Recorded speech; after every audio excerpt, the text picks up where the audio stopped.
Ladies and gentlemen, fans and coaches, welcome back to Coach Magic's NZCFL podcast, hosted by myself, Coach Magic.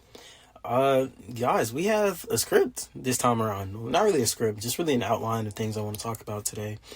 I know how shoddy and rough that last one sounded, but we do have a script today. We are going to be talking about a couple of things and glazing UNT. Because you all wanted me to do that, glaze North Texas. So, yes, I will glaze North Texas in a minute.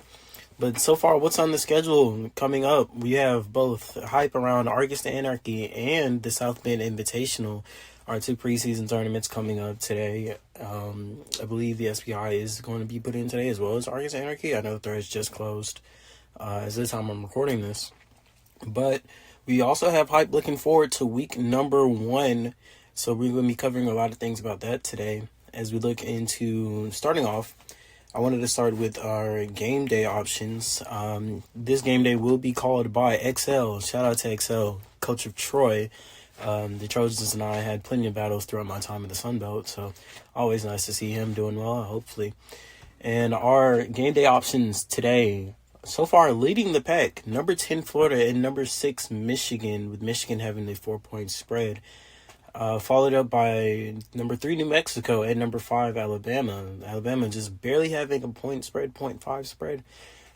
These two, I believe, either one of these will win. So far, the Florida-Michigan game is winning that, but we'll be talking about these game day games a little bit more in depth as it goes on. Your other options are number 9 Central Florida at Fresno State. Central Florida having the spread. Unranked Colorado traveling to Pasadena to go up against number 25 UCLA. Then you also have a Stanford versus Minnesota game. Stanford at Minnesota, I should say. Minnesota having a 0.5 spread on that one as well. I believe a little bit closer than that New Mexico-Alabama game, just because these are two teams that are just neck and neck with each other. If you go into composite rankings and whatnot, I also did plenty of sims, and boy, when I tell you, I was trying to pick winners for this week. That Stanford-Minnesota game gave me a lot of trouble, so we'll be talking about that one for sure. Moving on down to NZTV, however, because there is something very important that we have to look out going forward. It's the preseason rankings for 2061. This one, recently they did a vote, and it was 12-1. They're choosing to use Circle's talent sheet a little bit more than in-game rankings, so thank you for that. That makes it a little bit easier because I'm also using Circle's talent sheet, so now it gets kind of in line with the program and whatnot.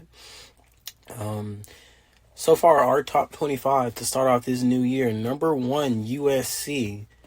This, I'm sure, shouldn't come to a surprise. USC, a very, very strong team. Looking down, they just have depth on top of depth on top of depth. They have a O-line, one of the best in the nation, possibly the best in the nation. They have good wide receivers, good D-line, cornerbacks that can come at you and do anything. They don't have a single LB on the roster, and still it doesn't matter. I mean, that was something I talked about a lot going against Delaware.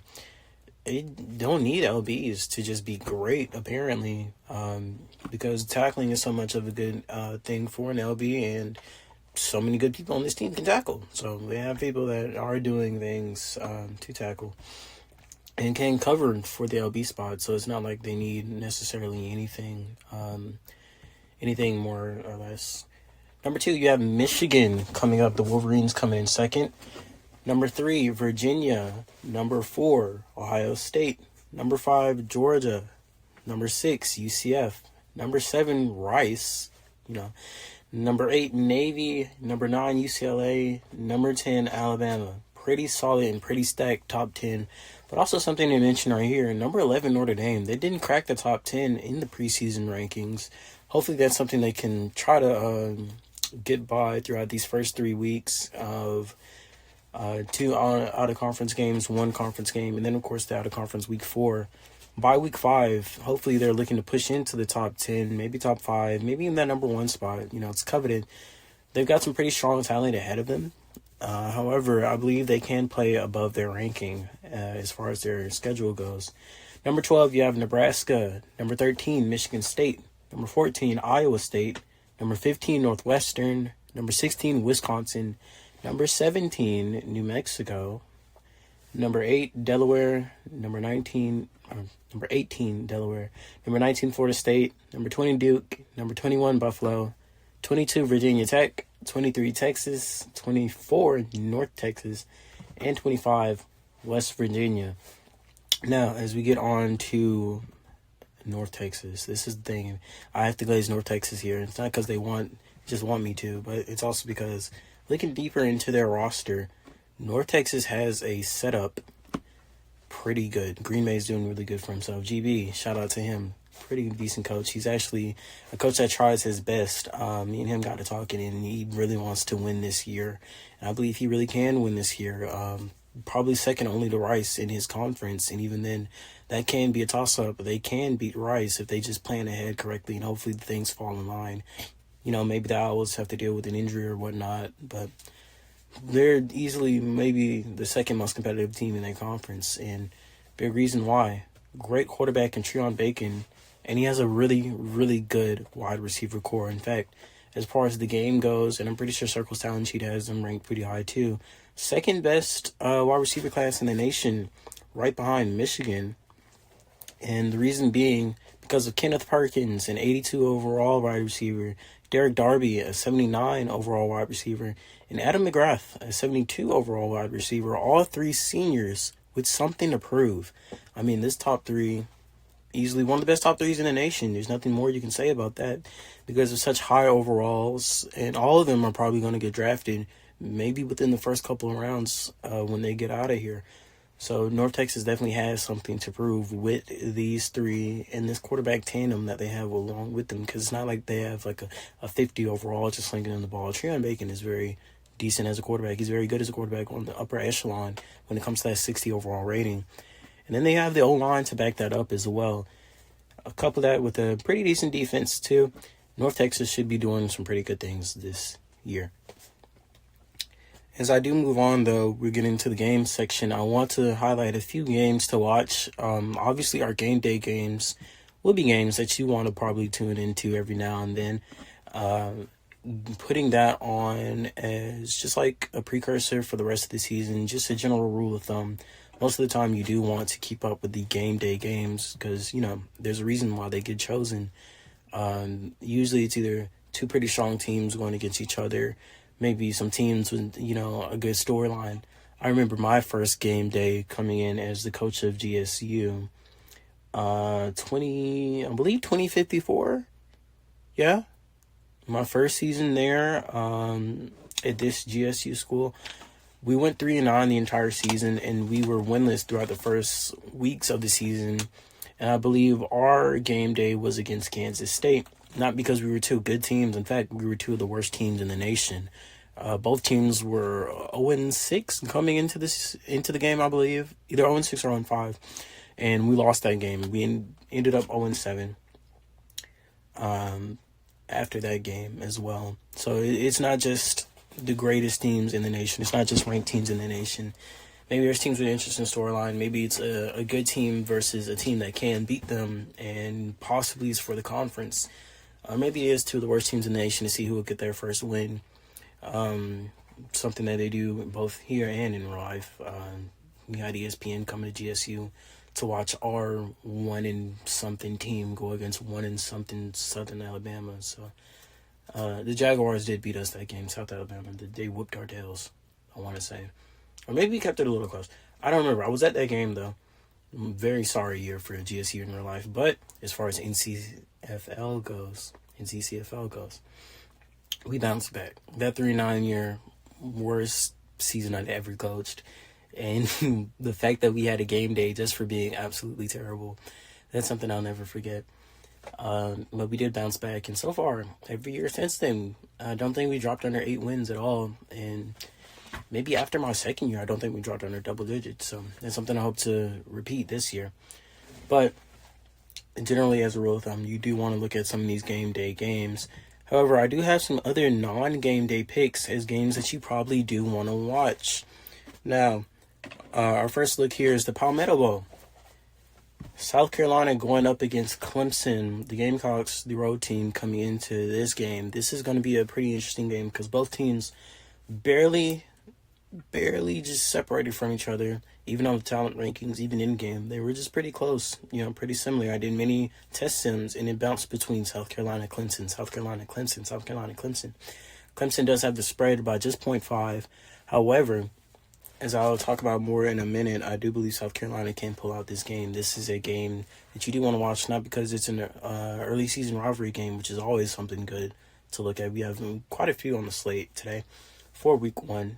Well, I guess tomorrow when it's simmed for week 1.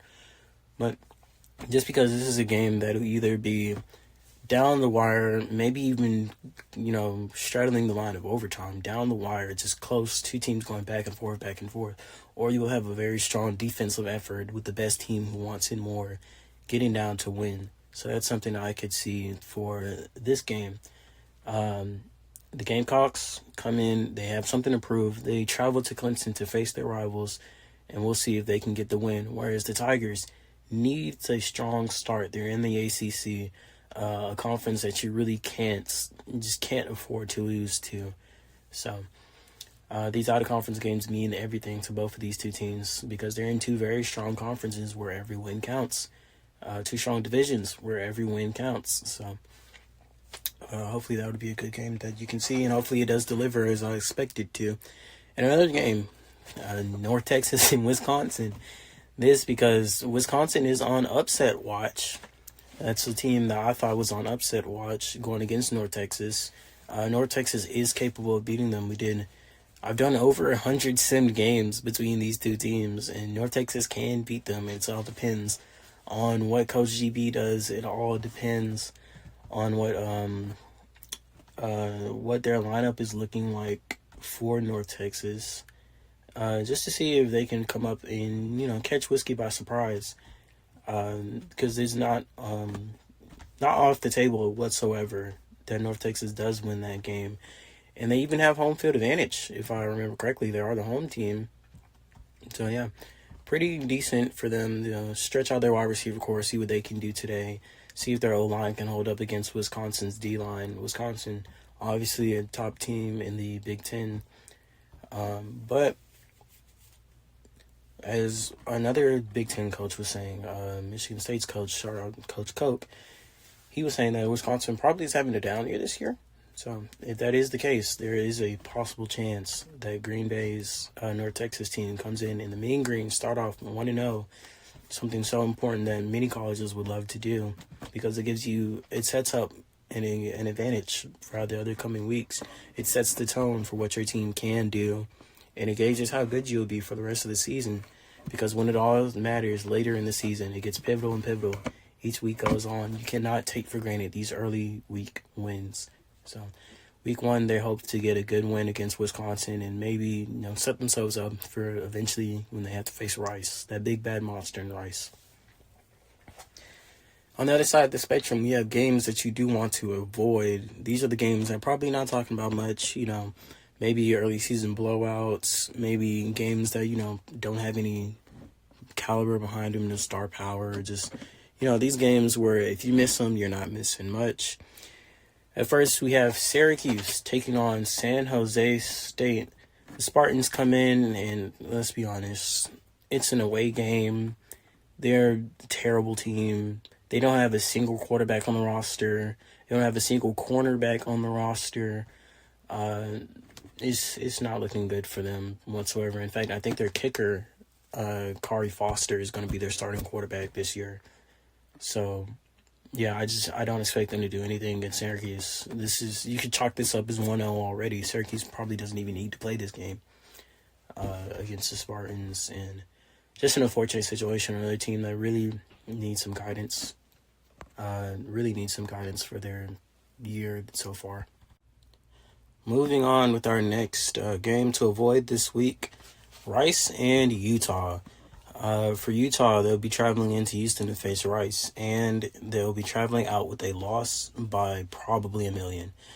Not a good team, one of the worst teams in the nation, and throughout the test sims I was doing, Rice often would score 60 plus on them. At one point, they were scoring 90s, 100s even. So, if there's any team that'll hang 100 this week, it'll probably be Rice. And if there's any team that'll add a new box open to the scoregami sheet, it will probably be Rice, because they're facing a terrible Utah Utes team with just nothing really to look forward to this year. Nothing really to look at this year. They don't have any corners on the roster.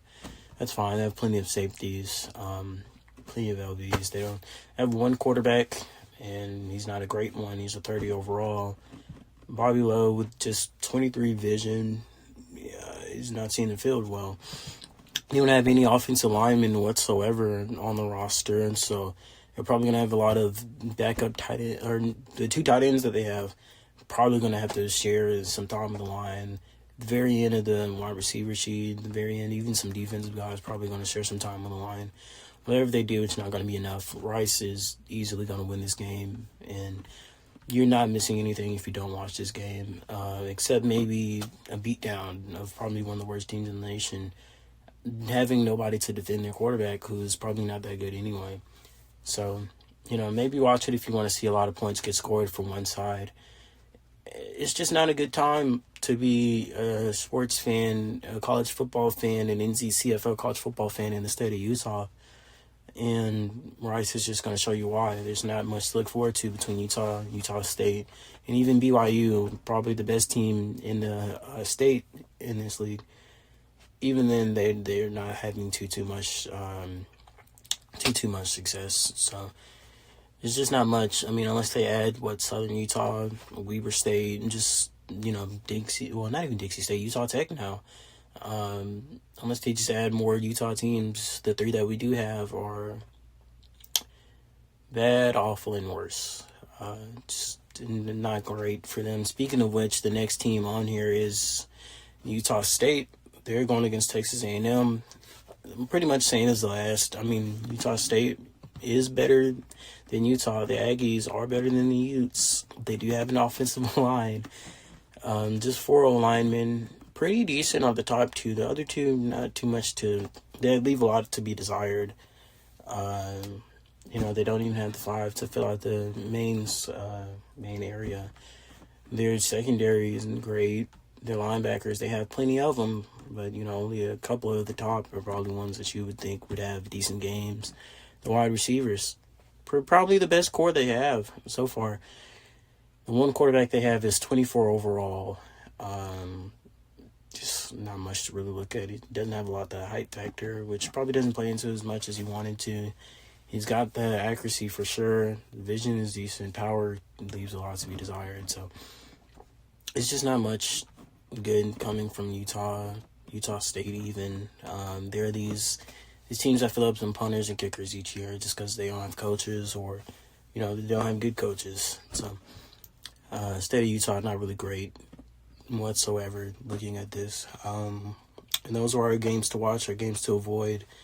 Now we get into probably the meat of the podcast. This episode is going through each game and seeing who I think will win.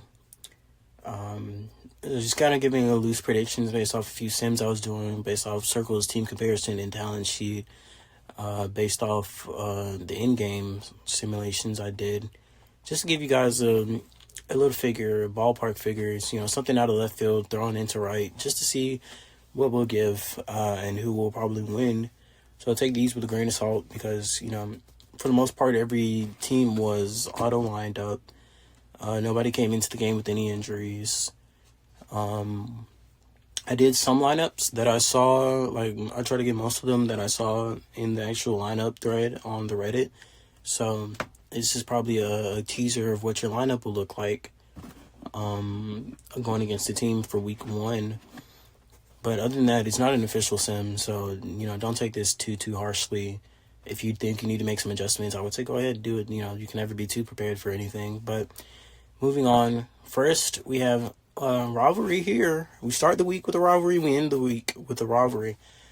This one, 2/3 of the Commanders-in-Chief trophy. We have the Army Black Knights traveling all the way to Colorado Springs, going up against the Air Force Falcons. I do believe Air Force plays in Colorado Springs. because Colorado State is Fort Collins. Colorado is Boulder. Okay. Army, Air Force. This one I give to Army, just because I believe Army is a better team than Air Force. Air Force obviously not too great. In the sims that I was doing, they just kind of, weren't great whatsoever. Air Force doesn't really have a strong quarterback play. They don't have strong quarterback play. They don't have strong secondary. Their defense is probably what's taking them down. Their defensive line is all 30s, save for a 28 overall at the very bottom. Their offensive line, 30s, except a 25 overall at the very bottom. They have a 39, but he's getting ready to leave. He's 22 already, Ryan King. Their wide receivers did some big jumps. Jamal Dempsey, 10-plus overalls coming off the offseason. He can route run. He's got hands. He's actually, medium in speed, only a 47, but he does have the height and whatnot. He could be a good wide receiver 2 or 3, maybe even 4 on a very, very good team. And I'm pretty sure a lot of teams in the nation will look at him as wide receiver 1. This team is probably one of them because he's probably the best player they have. As far as Army goes, they're a lot more complete than Air Force, with Keith Hand being their starting quarterback. But they can switch with Justin Nolan. They're basically, hand in hand. Pun intended, hand in hand. That's funny.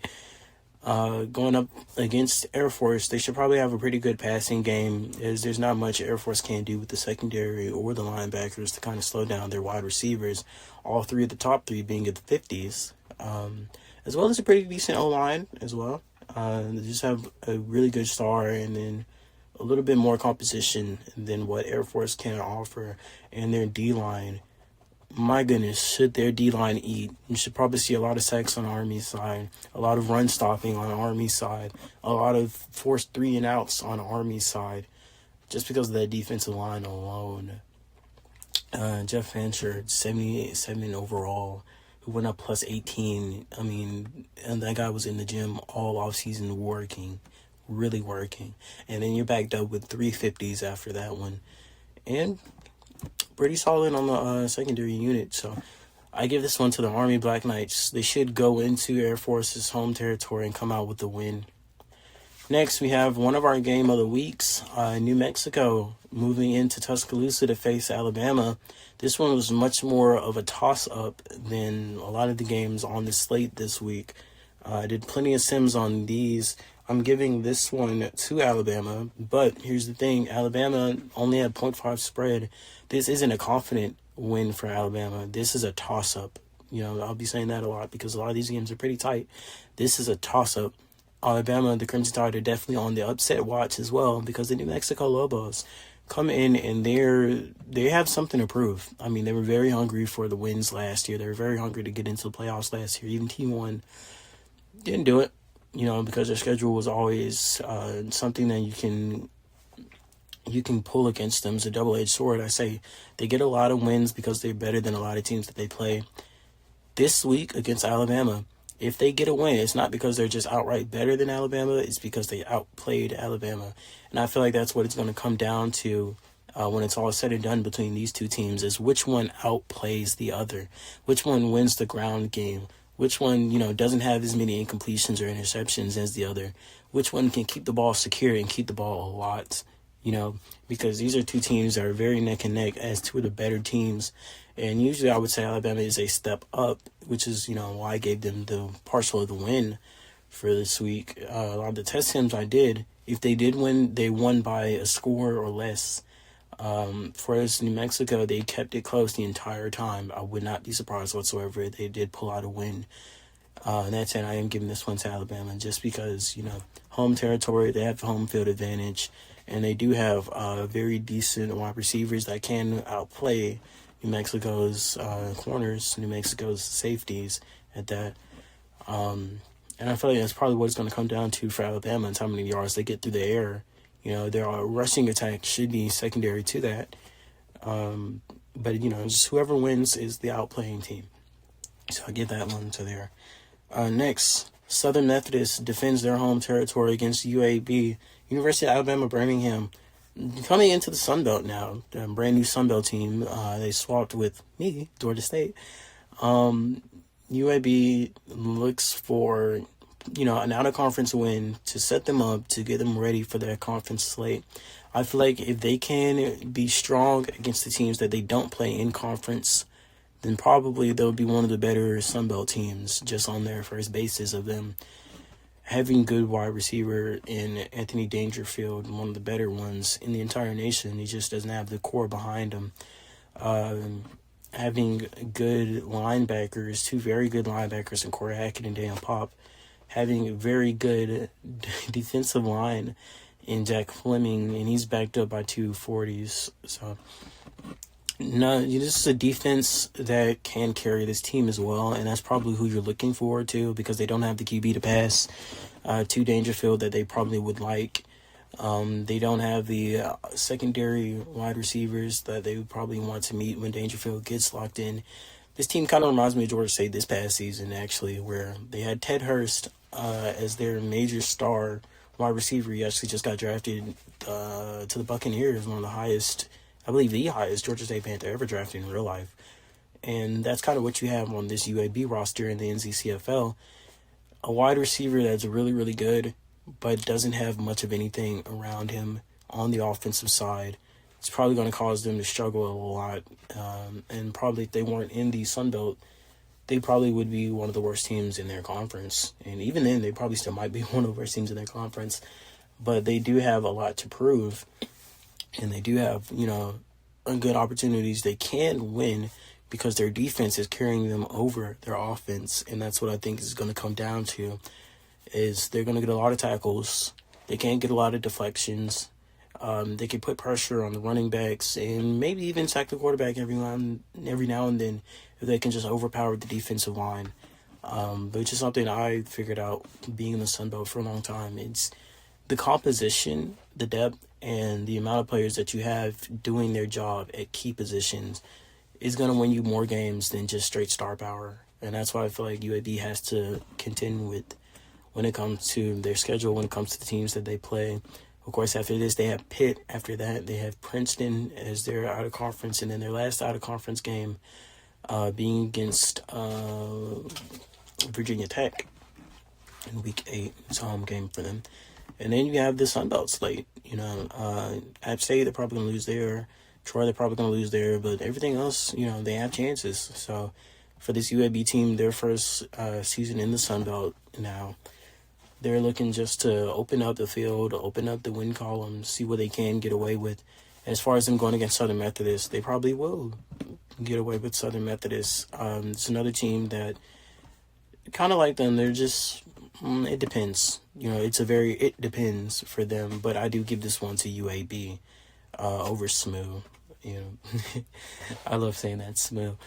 I do give this to UAB because, Coach Polk still missing in action. Polk, if you're listening, we miss you. Now we have Ohio State, which I'm going to give the win over Alaska Anchorage. The Seawolves, they have to go to Columbus. This is probably a game that they don't even win in Anchorage. They don't even win in Alaska. Columbus, hard place to go into, especially with such a strong Ohio State team playing in such a strong conference. This is probably a formality for them. This is like Rice playing Utah. You're probably going to get the win here. Not really too much to say, but you can't expect good games for the Buckeyes, especially people like Mitchell. He's probably going to have a great game. Isaiah Edwards is probably going to have a good game. Nick Wright, he's probably going to have a good game. On the defensive side, you're probably going to see a lot of sacks coming in from this defensive line because they are very top-heavy with 260s and 450s right after that. So, they have all the firepower in the world to overpower UAA, and that's probably what they're going to do. So I give this one to Ohio State. Similarly, I give this next game, even though it has the makings to be a decent game, I just don't think it's going to be as close as people think, as close as even I think. Buffalo, on the road against Appalachian State, they're probably going to win. They go into Boone. Actually, Buffalo was one of the teams, I believe, was ranked. Buffalo was one of the teams ranked at number 21 on this preseason scale right here. So they go into Boone ranked. They're probably going to leave ranked with a win as well, starting off 1-0 on their schedule. Shout out to Appalachian State. Pretty decent team, pretty decent contending team in the Sun Belt. Probably the second best team they have now, besides Troy. Even then, the top of the MAC is probably a little bit stronger than the top of the Sun Belt. So, if this was Buffalo versus Troy, I'd say it's a much different story. It's probably a closer game. But now that this is Buffalo versus App State, I'm giving this one to Buffalo. I mean, all throughout the Sims they had some really good play by people such as AJ Coleman, quarterback here at Buffalo. He was having a great game. Every time that I did the Sims, he'd have multiple touchdowns. Even in this one Sim I'm looking at, he had 6 touchdowns in that game. 6 touchdowns and 515 passing yards, even a couple rushing yards as well. So I don't think App State can really stop that. It's hard to give up 6 touchdowns and get the win. So it depends on how the actual Sim plays out, but I do give this one to Buffalo. Similarly, I give this next one, Arizona, going across the ocean, across the Pacific to face Hawaii. The Rainbow Warriors are probably going to leave. They're not even leave. They're staying home and they're getting the win, leaving out that stadium. Because Arizona just doesn't have it, Another one of those Sim teams that you just look at and it's like, what's even here, When you have the glitz and glamour of the Rices, of the UNTs, of the Alabamas, of the USCs, of the Navies, of the Virginias, of the Georgias, or the Notre Dames. You have all of that, straight power. The Michigans, you have all of that straight power. And then you look at a team like Arizona, and it's just like, why should I care? This is probably a game that's just like, why should you care? And it's probably going to be because Hawaii is going to, have a decent game against their Marcelo Woods. He was really good throughout those Sims. Looked at the quarterback play for them. On this one Sim, I'm looking at 300 yards and 5 touchdowns. That's not bad whatsoever against a team that's dicing it up. And, it really doesn't display much of what your team is when you're facing a team that's just not as good as you, not too much better than you. You kind of want to face opponents that are at your level or higher, just to gauge how much you can play when it really, really matters. But even still, this should be a good trial game for Hawaii as they take off the win.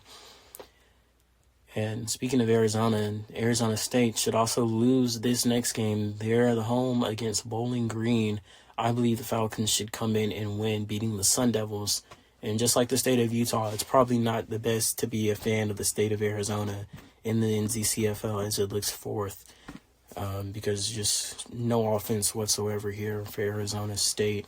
And even then, their defense, they're pretty much on the same level. You can't give them much. And then you have Bowling Green, who last year, double-digit wins on the schedule. Well, not double-digit.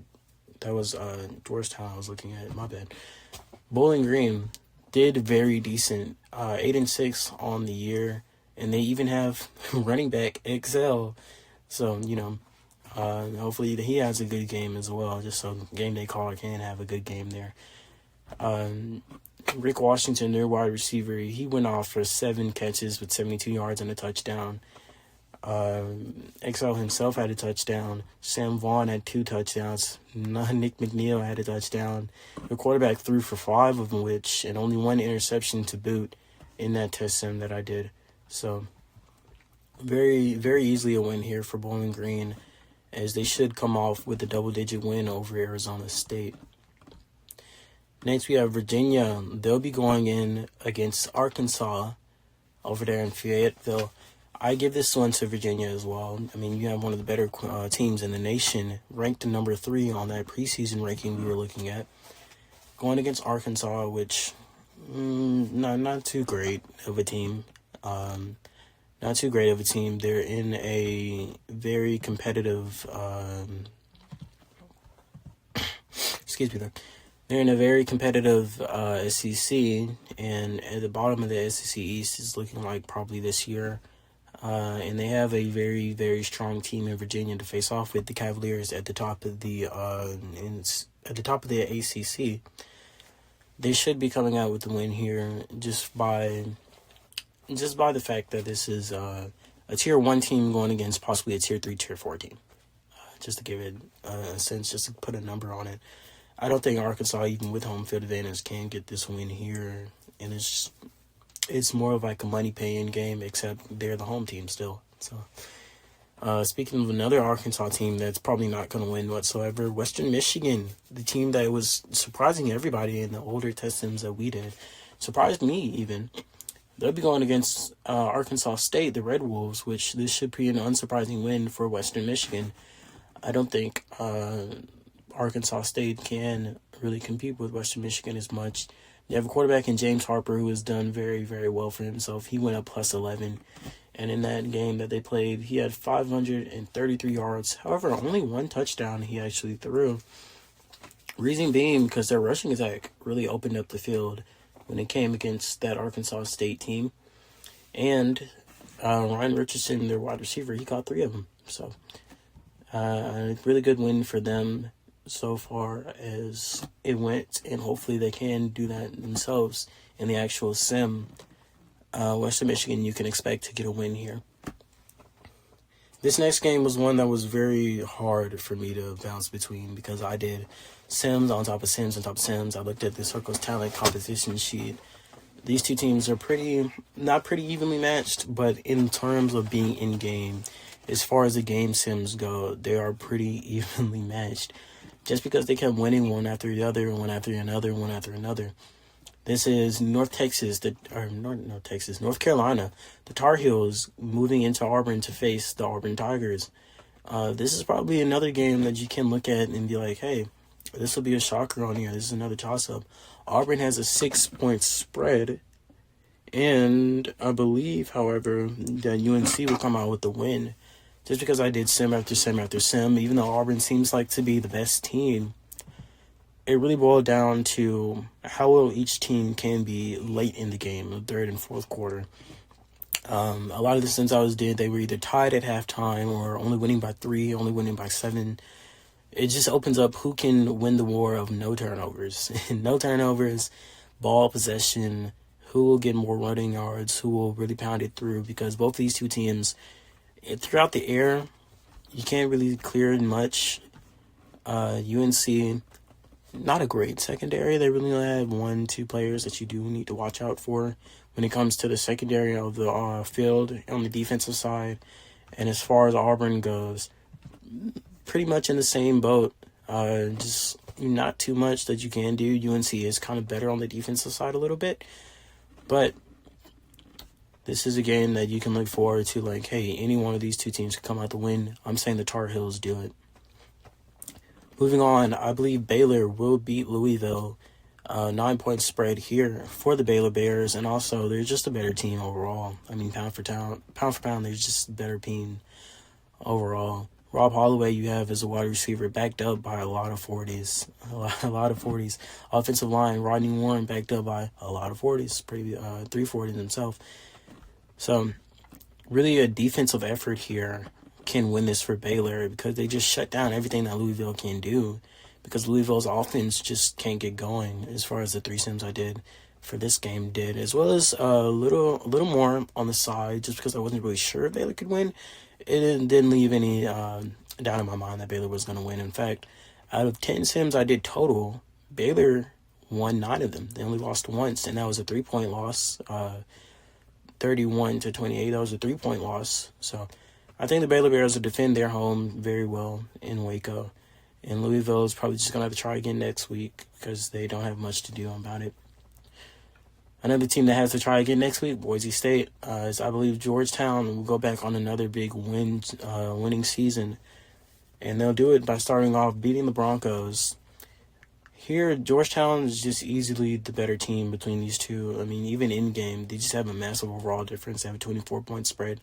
I looked on the composite sheet, the team the team comparison sheet that Circle made, and they were just, more green than red over there for Georgetown. And even in this game, they had a really big game against the Broncos. So I feel like Georgetown can come out with the win here. And maybe it's something to look out for those top teams in the American, because from Georgetown to Delaware to UCF, I have them all winning when it comes down to that. So those top teams in the American are probably teams that you do want to watch out for, because they're like dark horses here.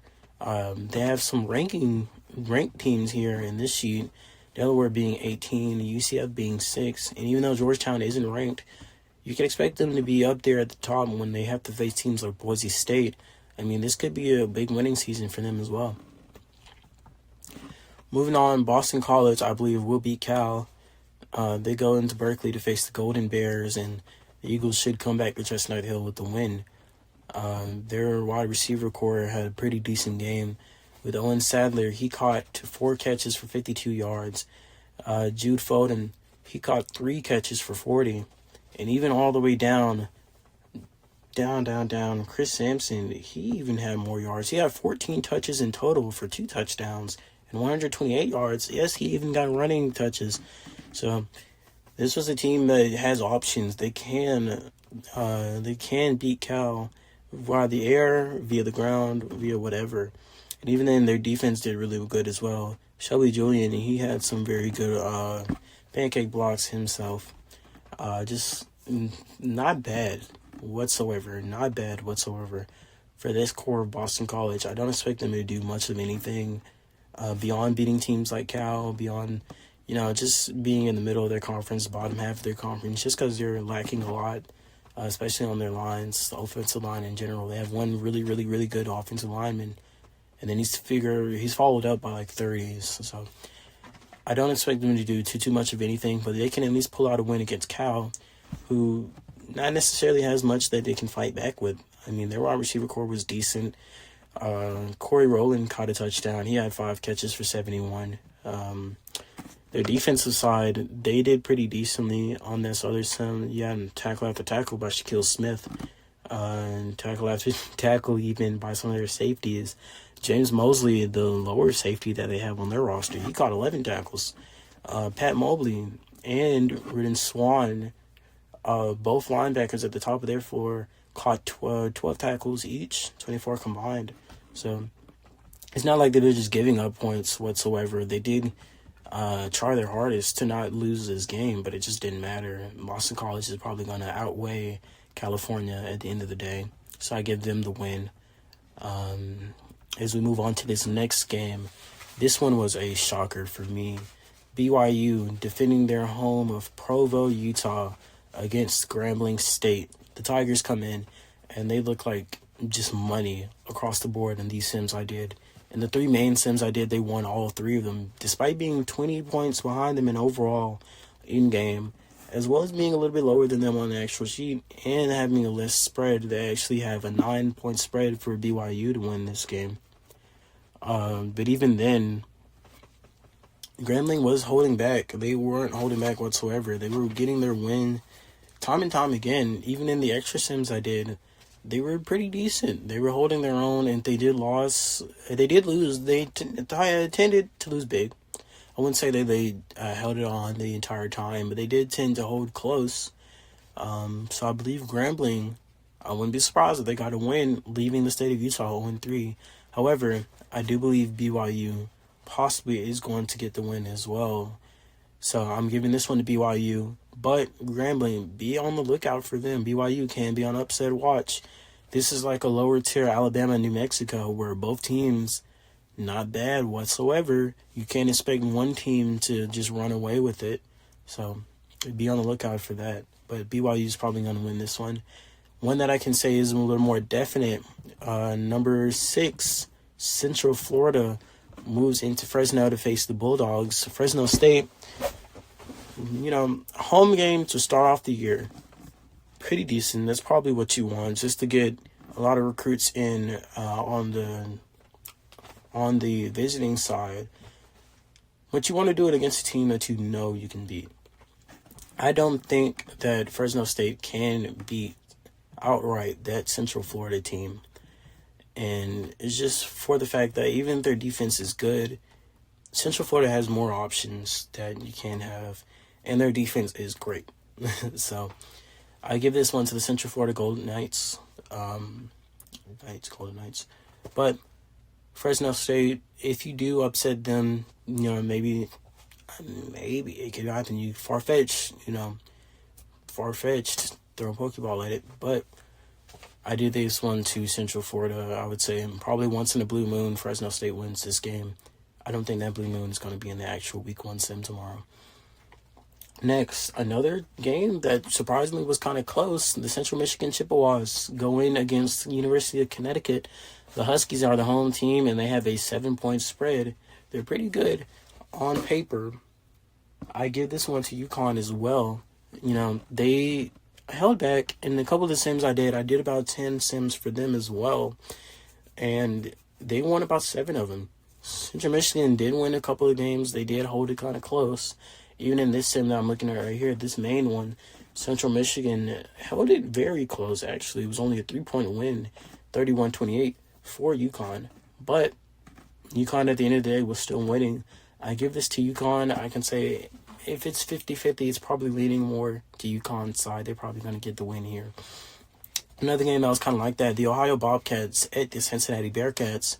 Ohio was a team that was winning a little bit more than they were losing to Cincinnati. They have an 18-point spread and pretty much were better on most of everything when it came down to the sheet. Actually, let me go look back at this because I did have this pulled up. Of course, I had other games to look at after this, so I am going to look at Circle's team comparison rank right here for Ohio and Cincinnati. Ohio was better in-game and on the composite sheet. And overall, besides special teams, they weren't really losing much. Only 3 red here. Cincinnati does have the better wide receivers as far as the composite and the position goes.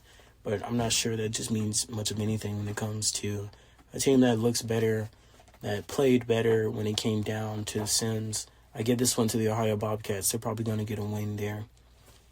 Our next game is the Palmetto Bowl. I did talk about this one. South Carolina going in against Clemson. I do want to look back at South Carolina just to kind of reiterate this fact. I believe with their quarterback and wide receiver core, probably going to outthrow Clemson. Probably not going to give up too many points. But then again, with Clemson's defense, they're probably not going to score too many points whatsoever. So like I said, this one is just who's more hard-nosed, who's more headstrong, who wants it more. I do think this one to South Carolina. I believe they are going to beat Clemson. As I look back here, we get into our next line of games. Coastal Carolina defending home against South Florida. This is a southern matchup here. The Bulls go in as -93 overall. They don't have the spread. Actually, Coastal Carolina has the spread, and 14-point spread. However, I don't believe 14 points across will be the score at the final game. I do believe it'll be a lot closer. I give this one to Coastal Carolina. I believe the Chants can beat the Bulls, but it depends because, this was a very low-scoring game, and most of the sims I did on this sim right here, they actually did score a little bit more. It was 34-31 Chanticleers. I do give this one to Coastal Carolina, but not by much, I would say. Not by too much. They do have better core on the wide receiver scale between their top two. Their linebackers were pretty decent, 60s, moved back by 56, 54, and 49. That's Ryan Smith, backed up by Marcus Hayden, Jason Anderson, and Ryan Lucas.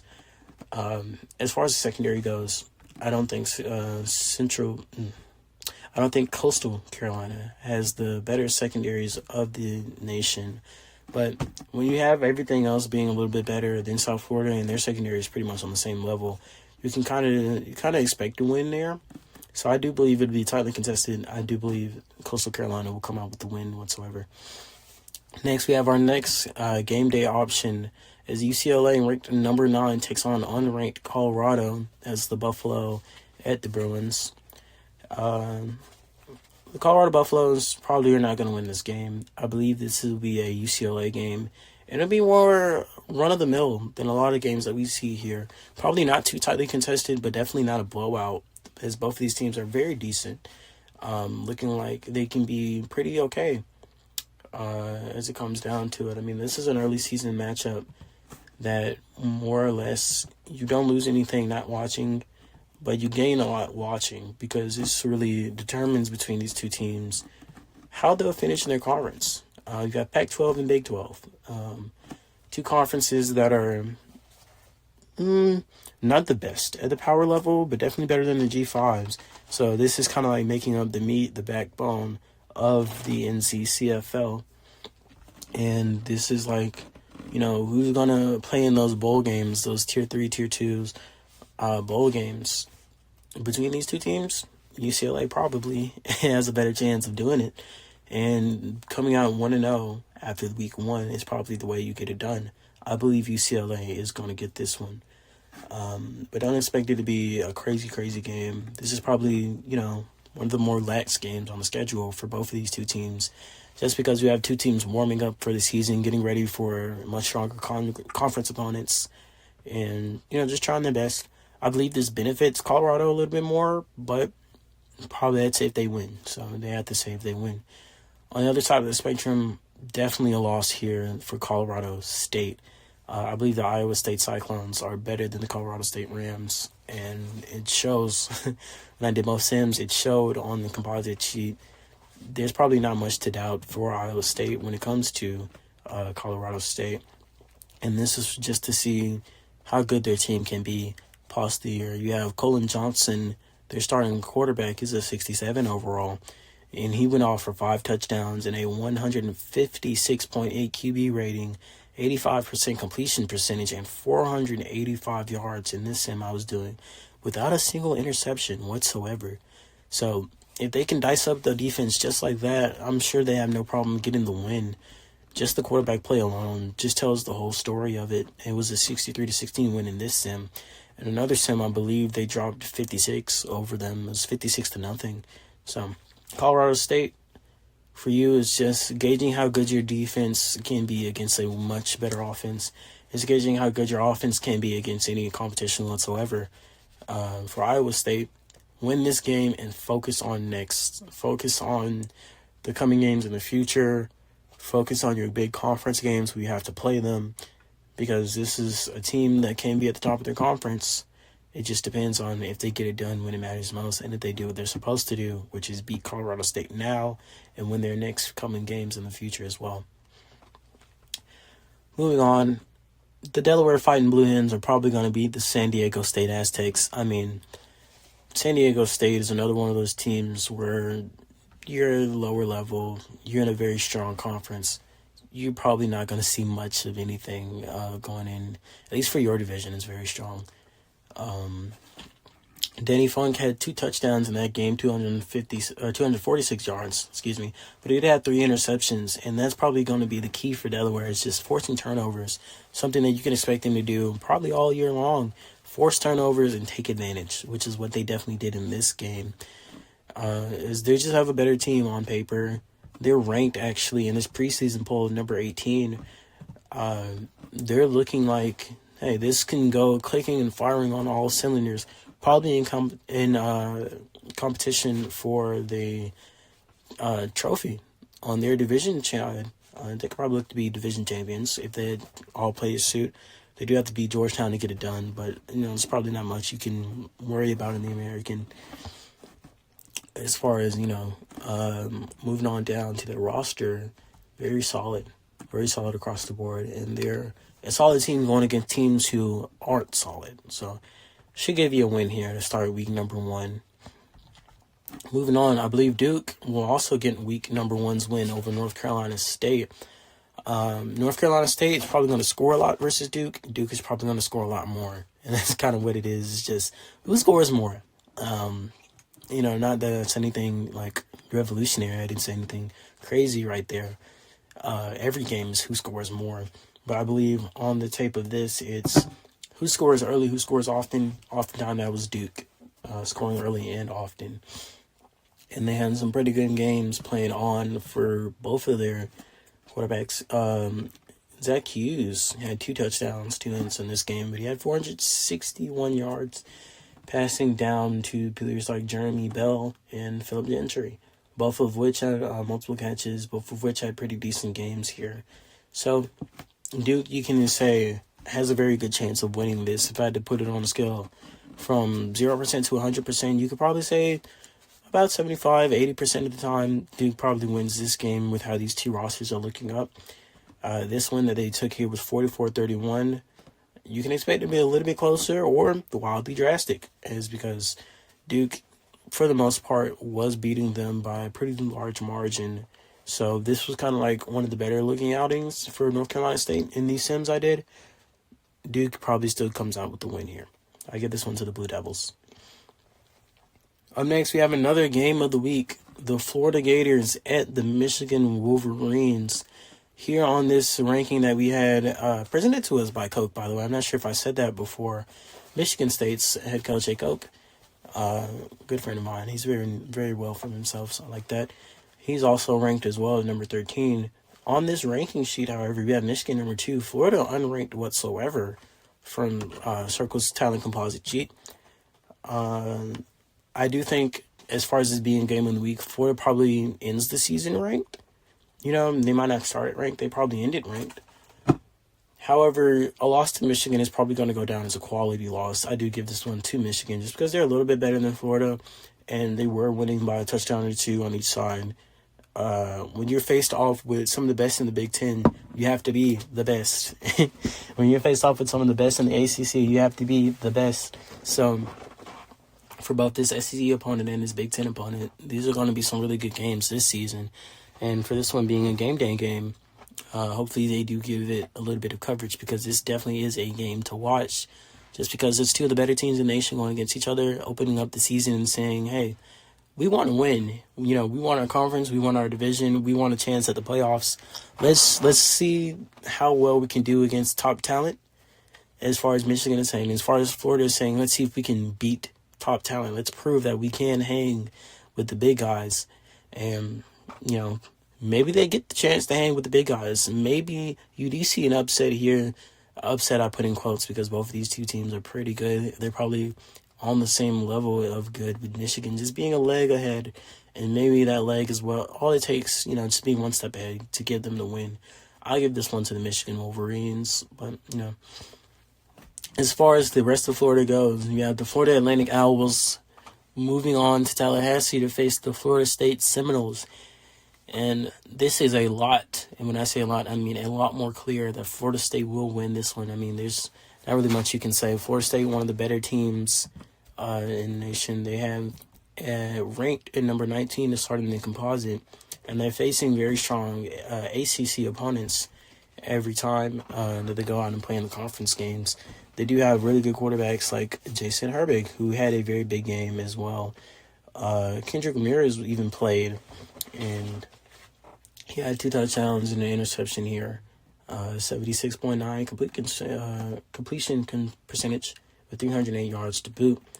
And many touchdowns going across. They didn't have any rushing, which is okay. John Woodard, not backed up by anybody really, but as long as he can stay healthy, their rushing attack is pretty solid over the year. And then you have a very good wide receiver room with Devin Neal, John Slusher, Kyrie Cohn, and even Corey Hyde even down to Jake Hirsch. So, very good wide receiver room and a very solid offensive line. Charles Reeves leading the way with 61 overall, backed up by 56 and 50, Christian Hargrove and Tyreek Good. And then on the defensive side, solid corners. And, you know, the high 50s, 50s and high 40s is probably what you want. They have a big mish when it comes to the corners and safeties of a lot of 50s.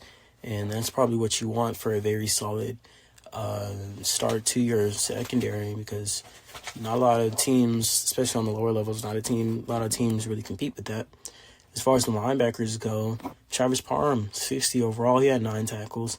Angelo Ferris, he had 10 tackles, and then 2 or more combining for 10 tackles in total. And then their defensive line did not give up too much of anything. I don't think Florida Atlantic can really stop that. Just to put it in perspective of how much better they are than Florida Atlantic, Florida State University has a 32.5 point spread over the Owls. So, not looking too good. Definitely a season that you probably want to bounce back from already before it started. I wouldn't say Florida Atlantic will be one of the worst, but they probably definitely won't be one of the best either. Moving on, we have another team to kind of just warm up. This is kind of like getting on the treadmill before your workout. Georgia going against Tulsa. The Golden Hurricane are the home team. However, Georgia has a 50.5 spread. Georgia is a team that wants to bounce back, because last year was kind of a disaster for them. They ended 8-5, which is something they probably should not have done. And now they're just getting better. Better TR than last year, better running back, and better quarterback. He got a better. Aaron Kimmel went up, and he haven't had 5 touchdowns in this game against Tulsa, which, moving on, I think Georgia is going to beat Tulsa. And hopefully they get to beat a lot of other teams as well, because looking at their schedule, they have Oregon State, they have Georgia Tech as well. So, hey, we do get the round robin this year. Well, actually, we don't, because they don't face us. We're not in their division yet. But Georgia Tech does get to face both of us, so that's something good for them. They have stronger in-conference opponents, definitely, than they do out-of-conference. However, Georgia's probably going to sweep their out-of-conference slate, I would say.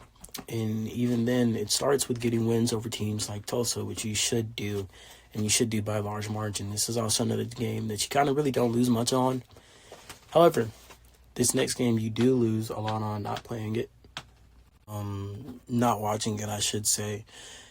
Georgia State, the Panthers go in with a 10-point spread as they face the Northern Illinois Huskies, who are the home team here in DeKalb, Illinois. This one, very much a toss. I didn't put 50-50 on the paper. I didn't give it to me or them, because this was one, a legacy, splat legacy game, actually, is his Huskies going against his former Panthers. And for me, kind of, a chance to face the master, the mentor and the mentee a little bit. Just, what Splat left behind, what I'm building now. This is kind of us two facing each other against that. And every sim I did was kind of 50-50. I did 10 sims for the purpose of this on it, and it was 5 wins to 5. So very, similar teams in the composition. It should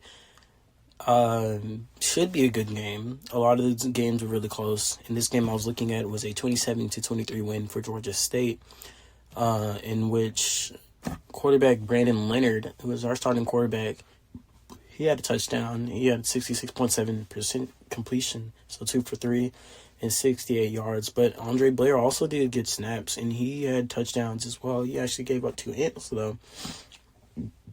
Tobias Barrett was our main attacker here with 22 rushes for 130 yards and a touchdown, whereas Jonas Grayer and Chris Grant both had 5 catches and 3 catches respectively. Grayer been having a touchdown there.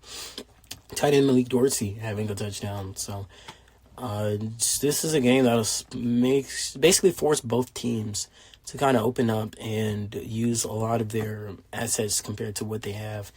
Chuck Haskins on NIU's side did not have a touchdown, but he did have an interception. But he did go off for 171 yards. Miles Henderson was their main point of attack. He got 21 rushes for 124 yards and a touchdown. Jeremy Nash also did get a touchdown and 10 touches in total for 63 yards too.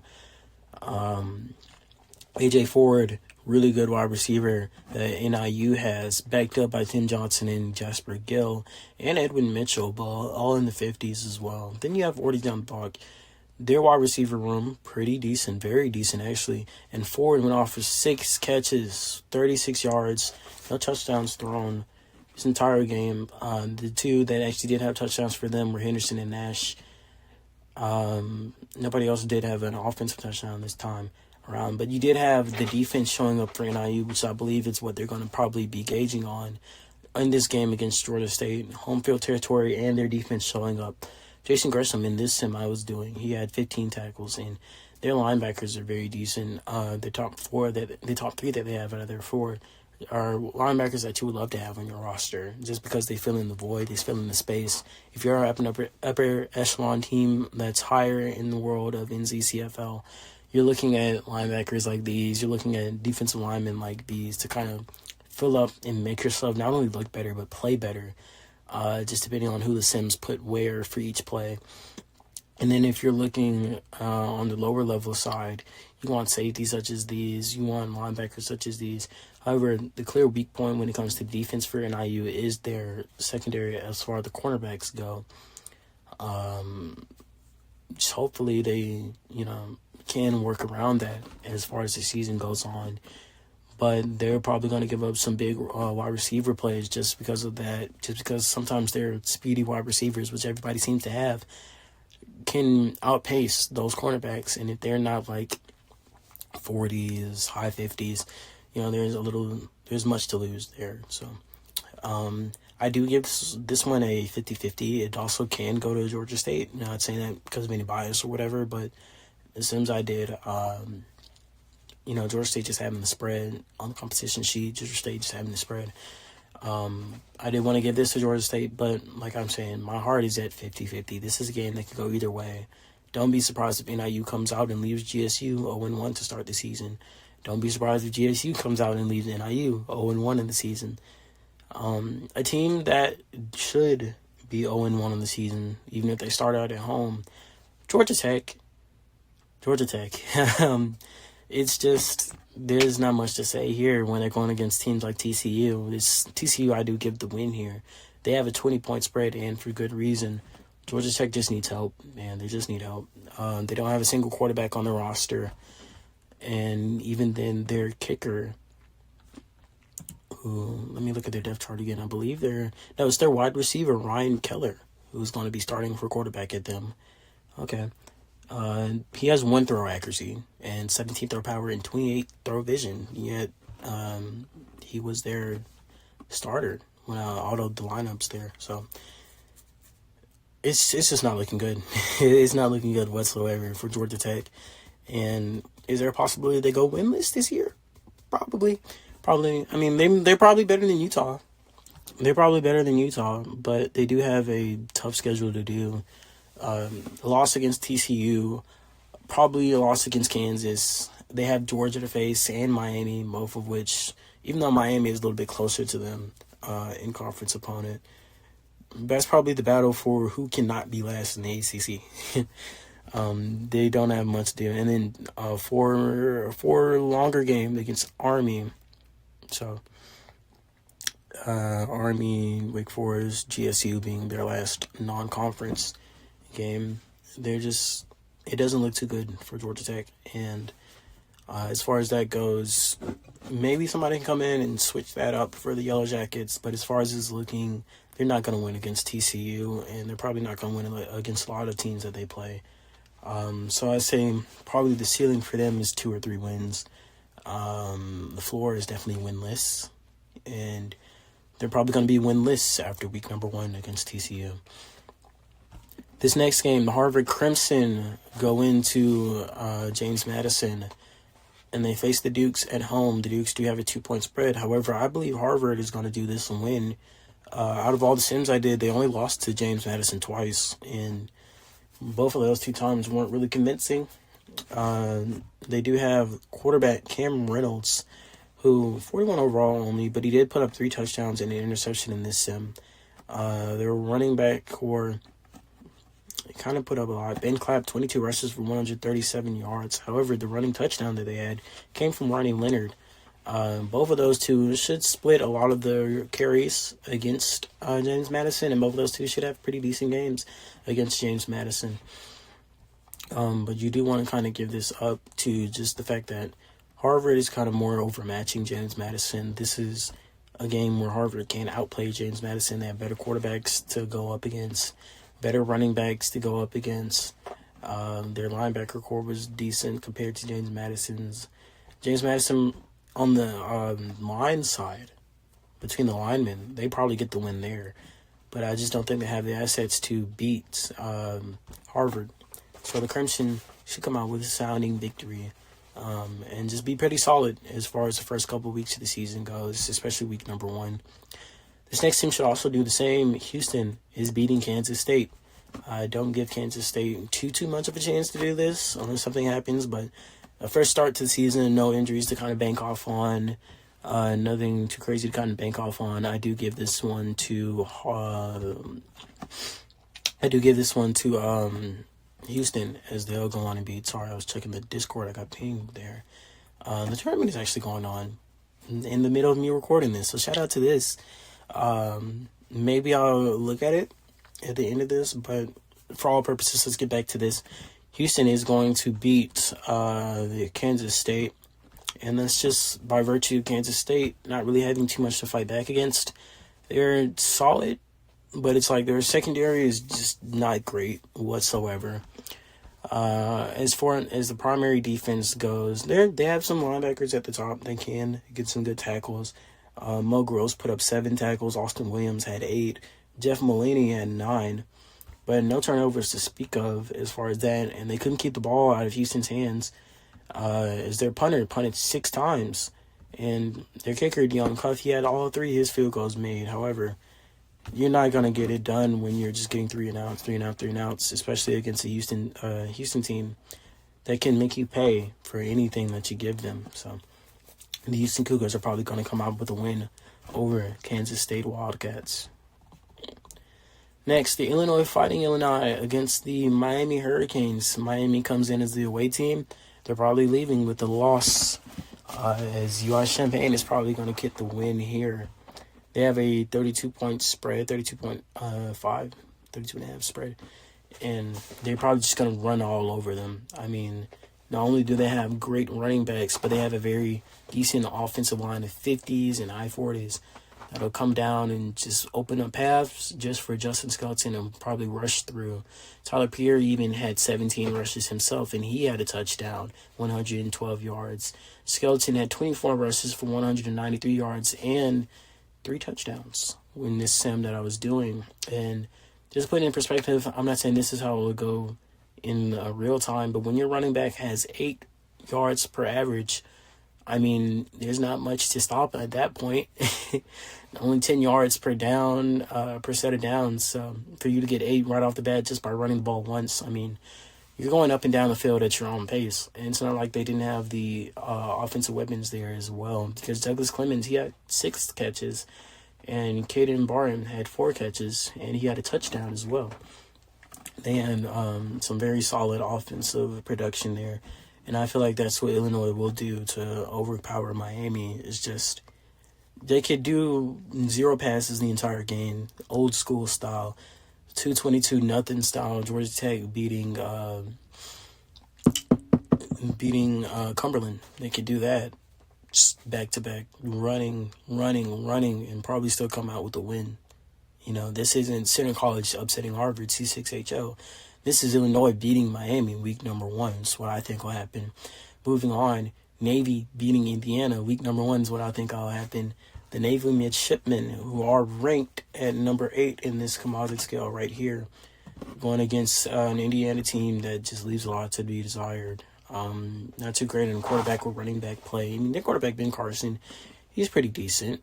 You know, going against teams that they know they can beat. I mean, the only thing he's really lacking is vision. And even then, still a 38. But, you know, I mean, you can't just pass to Andre Johnson and DeMarcus Auburn 10 times every time, just like all in a row. You have to spread it out sometimes and do some things differently. And when Navy has you overmatched on just about every side of the ball, there's not much winning you can do there. So I think even on the road, the midshipmen of the U.S. Naval Academy should be the Indiana Hoosiers. This next game was a game that also gave me a lot of trouble. It was very similar to Auburn and North Carolina. The Iowa Hawkeyes traveled to Bozeman, Montana, as they go against the Montana State Bobcats. I believe Montana is in Missoula, and then Montana State is in Bozeman, I believe. See, this is what we call a fact check.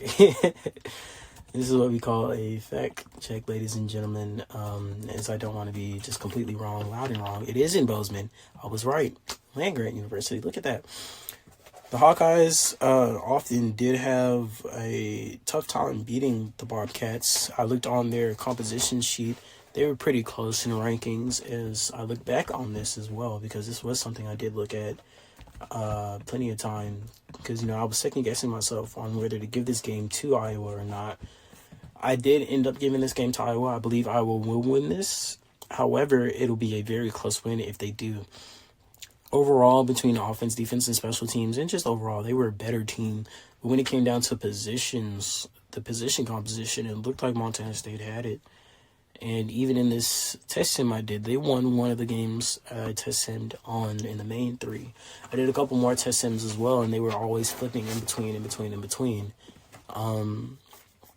So, you know, you kind of look at it like which team is going to come out on top is probably the team that can hold defensively, just because both of them like to score. Both of them can score pretty much. This game here was a 33-30 Montana State win. I do want to give this to Iowa just by virtue of them being a decent team. They don't have the spread, but they are better overall wise. This isn't a game that you look back on at the end of the season like a pivotal moment to much of anything, but it's always better to start 1-0 than it is to start 0-1. And I think when it comes down to who'll be 1-0, who'll be 0-1, I want to give this to Iowa. I say the Hawkeyes will win, but if I'm wrong on any of my predictions, this is probably one of them. And maybe I could be wrong on most of my predictions, but things like this, I'm good at being wrong at things like this just because they can go either way. It's about the trick of the trade. It's about luck. It's about the way that the coins fall. I believe the coins are going to fall on Iowa's side, but don't doubt me on that one. Well, don't not doubt me. What's the saying? Either way, moving on, we have Maryland going against Kansas, and for this one, I give this one to the Jayhawks. Kansas probably going to come out and, they have lost before in these sims I was doing. In fact, they lost this one I'm looking at right now. But when I did the 10-game sim, just to expand it off, they only lost about 4 times. So this is 2 of the lower level teams. But you have a better Sunbelt team going against a lower level, what is it, CUSA is where the Terrapins are here. Allow me to look at this. That's 2, that's 3, yeah, CUSA. So I give this one to Kansas just because they're more than likely going to outrace Maryland. They were having decent games for their quarterback, Michael Gabbert. Every time that I did look through this one, and this one he had 1 touchdown to no ints. Their running backs were pretty good. Michael Jones had 16 touches for 67 yards and 2 touchdowns on his game. As far as Maryland went, however,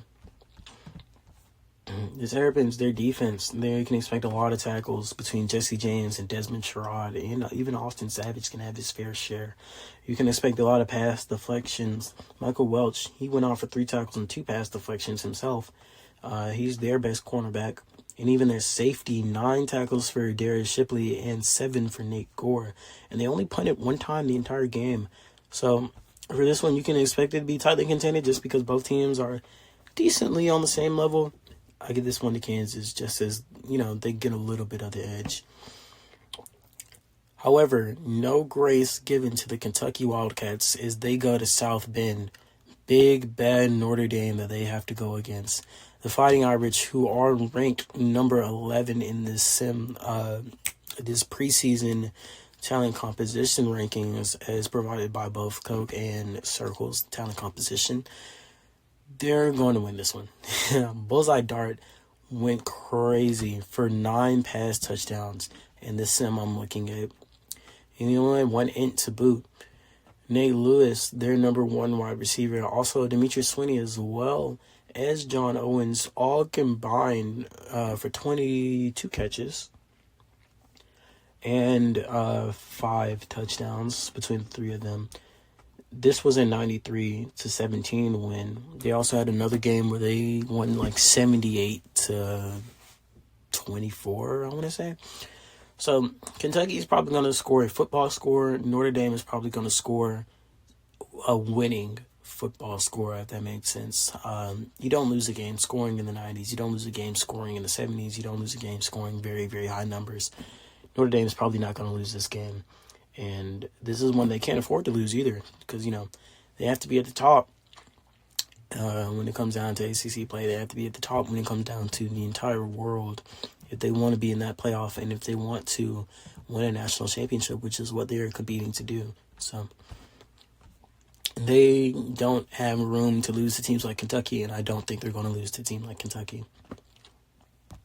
As far as it goes for the Mississippi State Bulldogs, they defend home turf against the Louisiana Tech Bulldogs. This is a Bulldog game, Bulldog battle, Bulldog Bowl. Louisiana Tech is probably coming out with a victory here. Mississippi State they're the worst team in the SEC, and they're one of the worst teams when it comes down to just teams in general. They don't have a quarterback on the roster. whatsoever. In fact, their starting quarterback for this past Sims that I was doing was Chris Bradley, their safety, who has a combined 8. Yes, a combined 8 in both throw accuracy and throw power. That's 4 for each. He has vision. He has 56 vision, but it doesn't really matter if you can't get the ball anywhere, right? They also have 30s on the OL. No great. When I'm about to talk about Ken Foster, very solid. It's not great. He's a 41. And even then, it just falls apart when you look at their defense. There's not much Mississippi State can do, and no wonder they lost pretty big to LA Tech, who isn't really even a powerful school. Louisiana Tech themselves has some improvement to be doing, but they should be winning over Mississippi State. This isn't a game that they should lose whatsoever. Moving on, another game that should not be lost, the LSU Tigers moving into Missoula to face the Montana Grizzly. The Grizz probably don't win this game, and they probably don't win by a lot. What I mean is LSU should come out to win Louisiana State, probably blowout. They just overpower Montana, and this is another game that you can kind of overlook a little bit. But as far as the win, Dominic Gunther had 6 touchdowns that he threw this game to 1 interception and a 72.1 completion percentage. And catching those touchdowns were TJ Little. He got 3 of them. Jason Ofugbu? Yeah, he caught a touchdown. He's from Texas. Oh my goodness. Jabari Thompson caught a touchdown. Even down to Justin Johnson, 28 overall wide receiver, had 1 catch for 16 yards, and that went for a touchdown. So that kind of just puts into play how much better the LSU team is compared to Montana. They also have a 28-point spread. Same spread as Notre Dame to Kentucky, which is why you look at spread with a grain of salt. Because that LSU-Montana game should be a lot closer than Notre Dame to Kentucky, even though they have the same spread.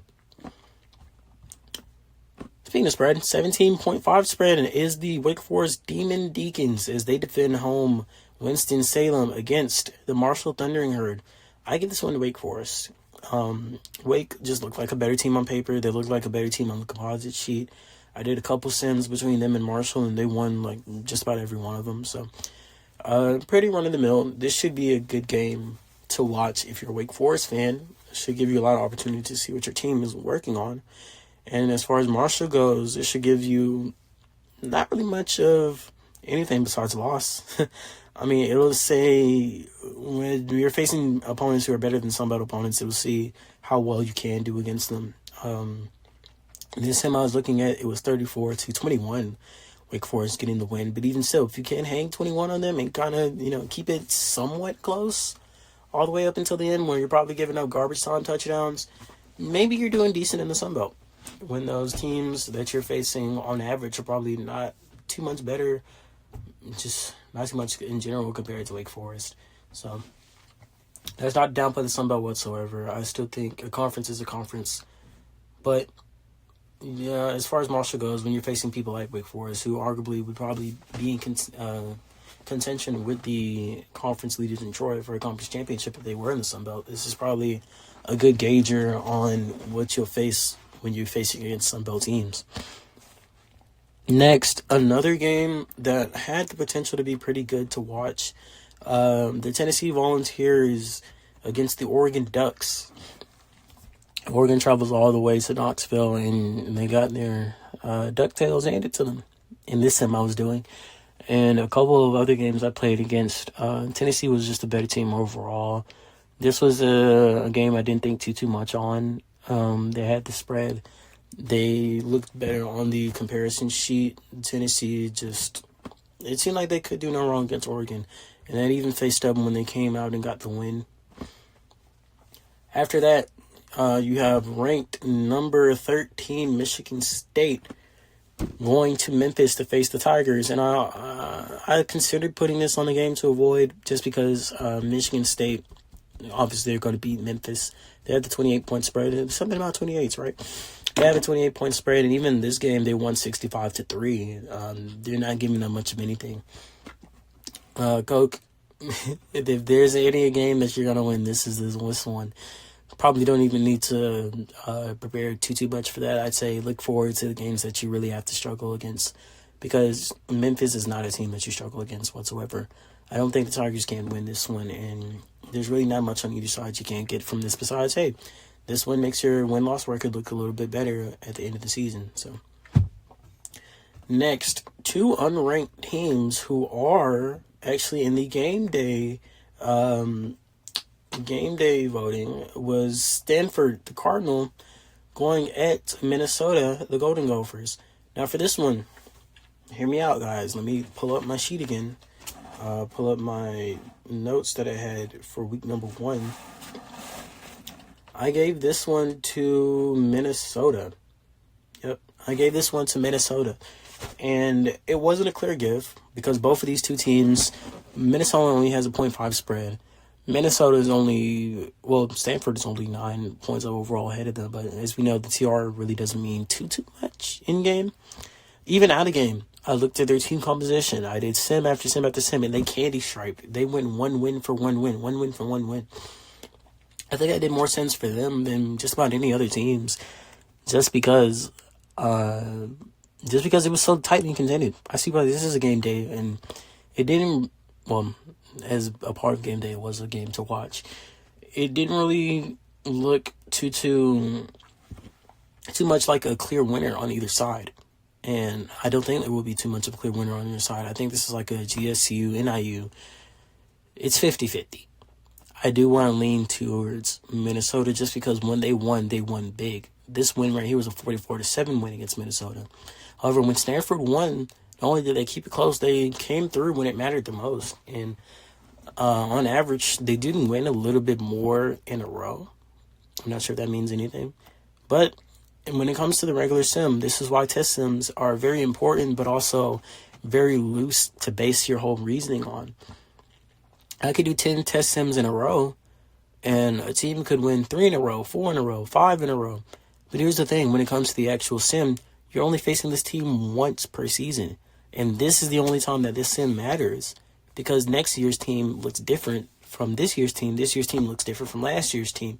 It's because there's roster turnover, but you're not going to have the exact same roster year in and year out unless you have all freshmen somehow and you don't recruit anybody else, you don't cut anybody, nobody leaves for anything. Like, that's very unlikely to happen. So each season you look different, which is why this sim only matters for here. You only get one shot, so it doesn't matter who wins in a row. It doesn't matter who wins more times out of 10. Well, kind of, sort of. You only get one shot, is what I'm saying. And these two teams, my advice for you, make lineup changes. Study your opponent and know your opponent. If you want to win to start week 1, you got to prepare. Whoever's more prepared is going to win just because it's a 50-50. It's so close. But I'd say base everything considered, coin flip, Minnesota probably gets the win. This next one is the Missouri Tigers as they come home to Columbia and they face the Oregon State Beavers out of Corvallis.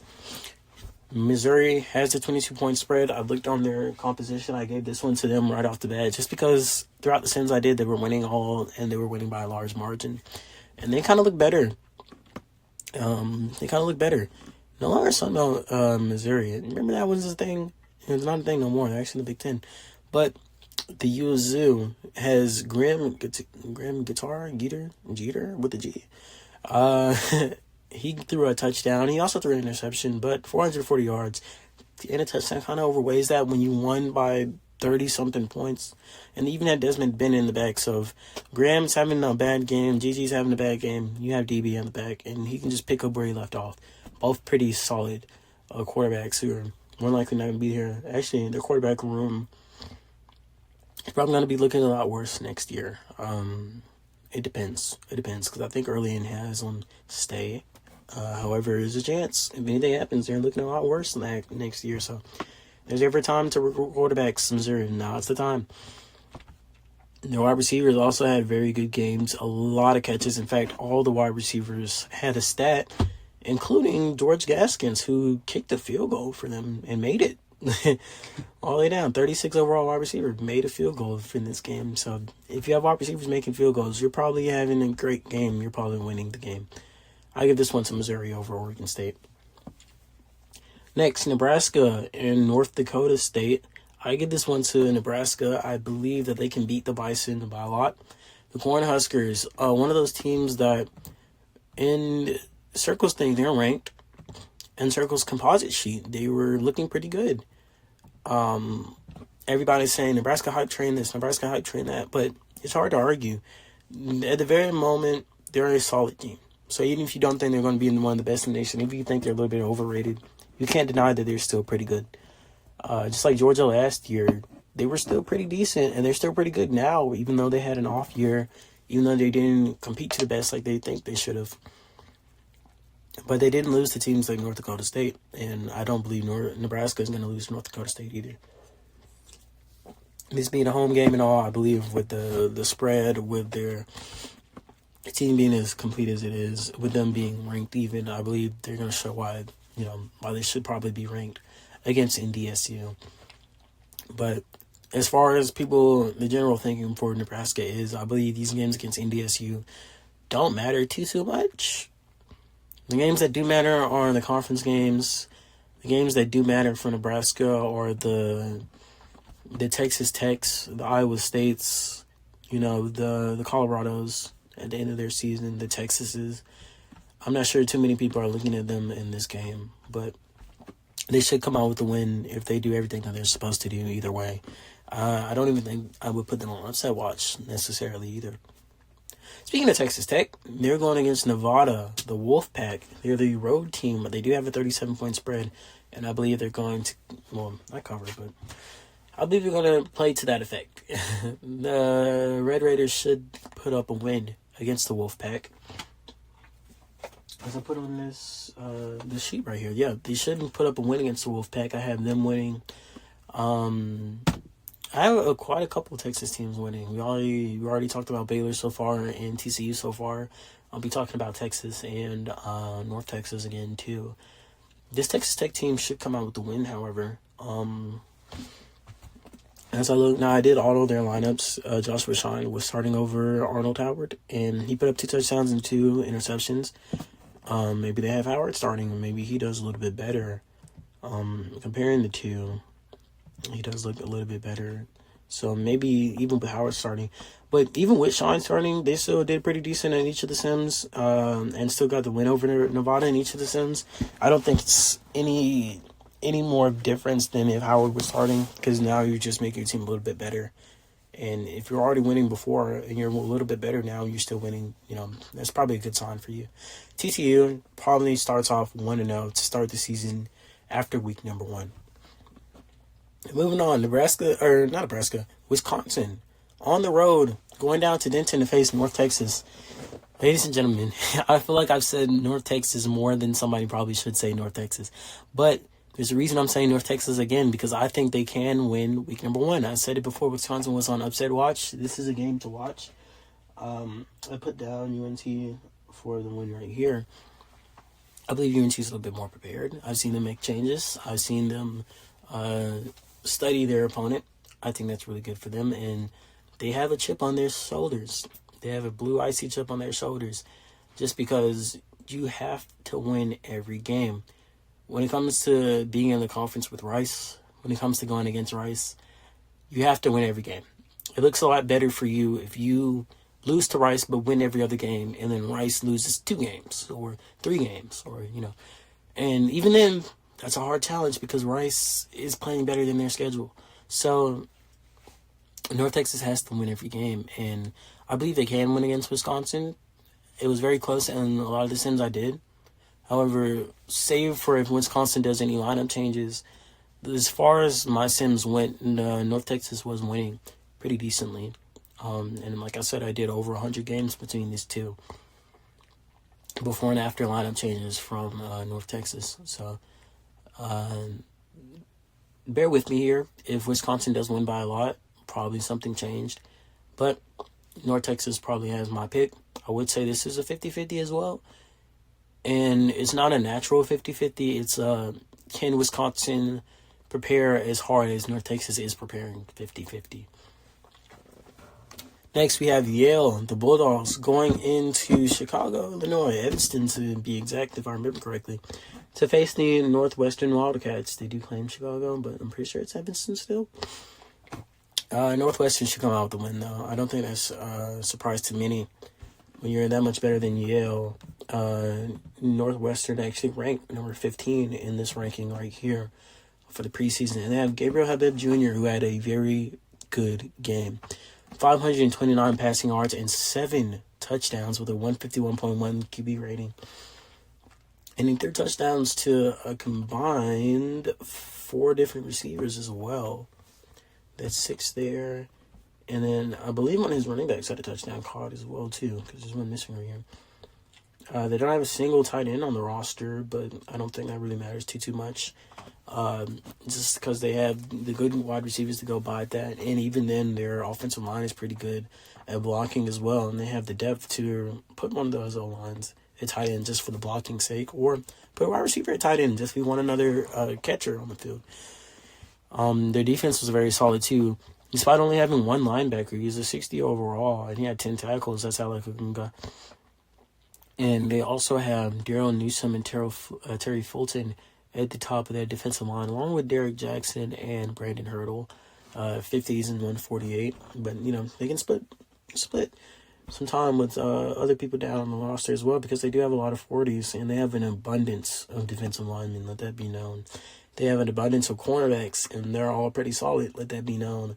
So I don't think Northwestern is losing much of anything here. And as far as Yale goes, this isn't a game that you look forward to. You look forward on your schedule. Not for games like this, not for games like Vanderbilt, not for games like Delaware, but for games like Air Force, for games like Cincinnati. It's a team that I think they can beat. For games like Southern Methodist, even down the line as far as like Harvard. There's a big rivalry right there. Even far line as teams like Princeton. There's somewhat of a rivalry there. So, you're playing for the future is what I would say Yale is doing. Playing for the future and playing to be a team like maybe a high-level Division II team, maybe like a Division I team that's in the middle or lower. Playing to keep your season alive, playing to keep your team alive, playing just for the fun of all things and not really competing for much, but that's okay. As long as you don't lose too many games in a row, you should be fine.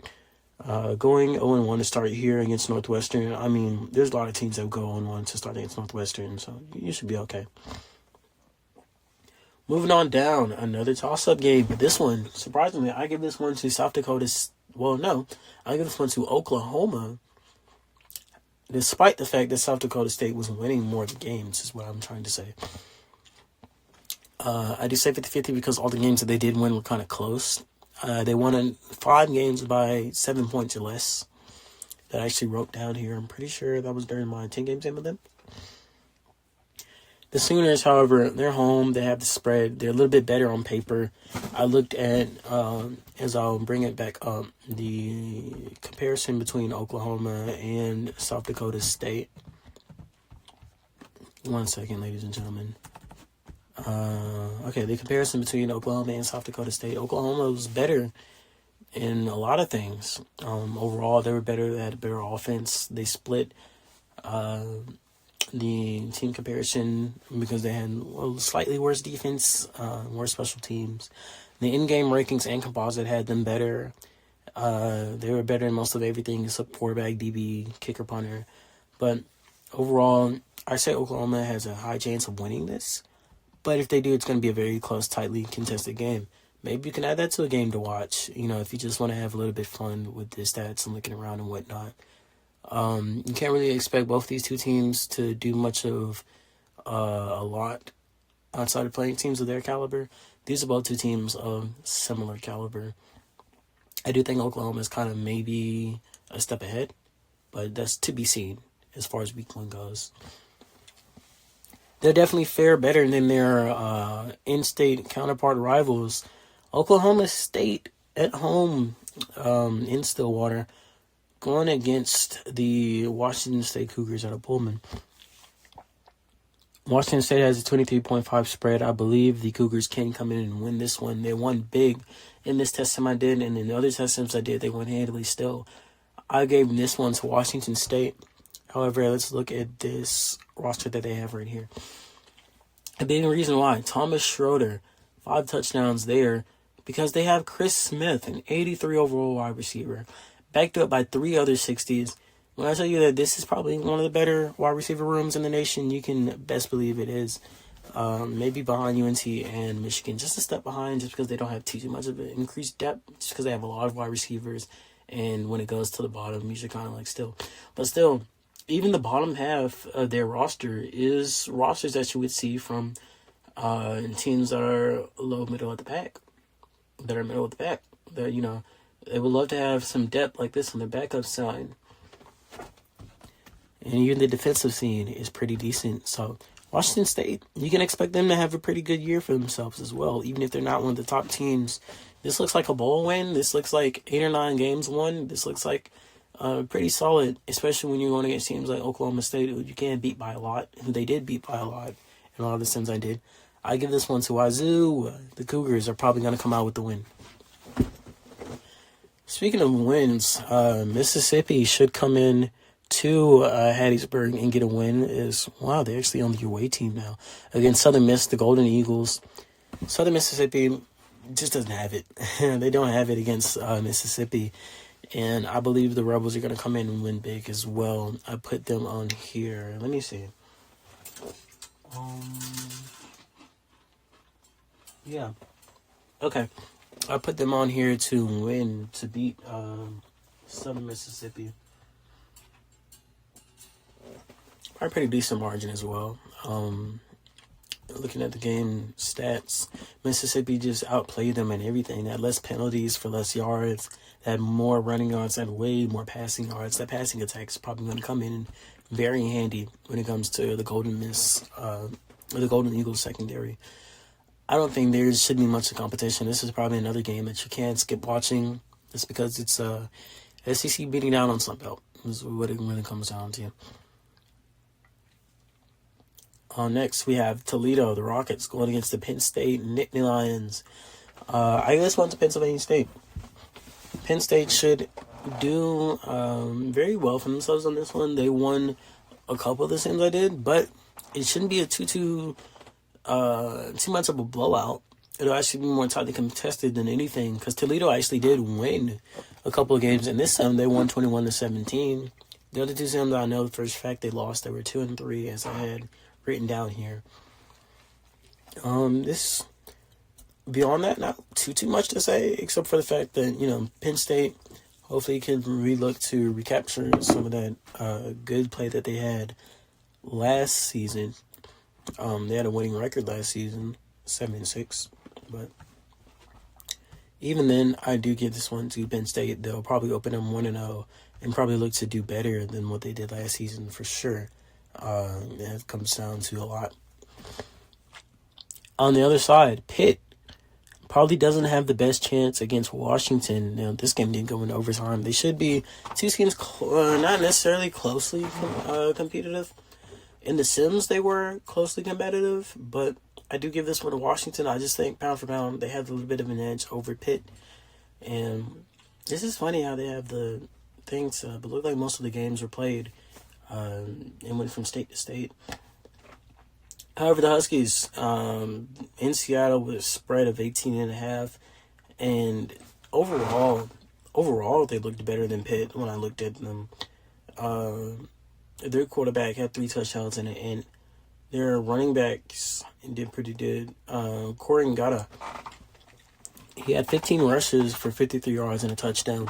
Even Brendan Osborne had 11 touches in this game. So overall, you should see them win against Pitt. But if they do keep it on close, and if Pittsburgh does come out with the win, I wouldn't be surprised. You can dock me points for that, but I do think they'll win. Next, we have somewhat of another rivalry game. Rutgers, the Scarlet Knights at the Princeton Tigers, what many people consider the birthplace of college football. Here, Rutgers has a 2-point spread. They're also better on paper. However, they'll probably come into fruition. I have Rutgers winning, and this will be very good for their coach. I'm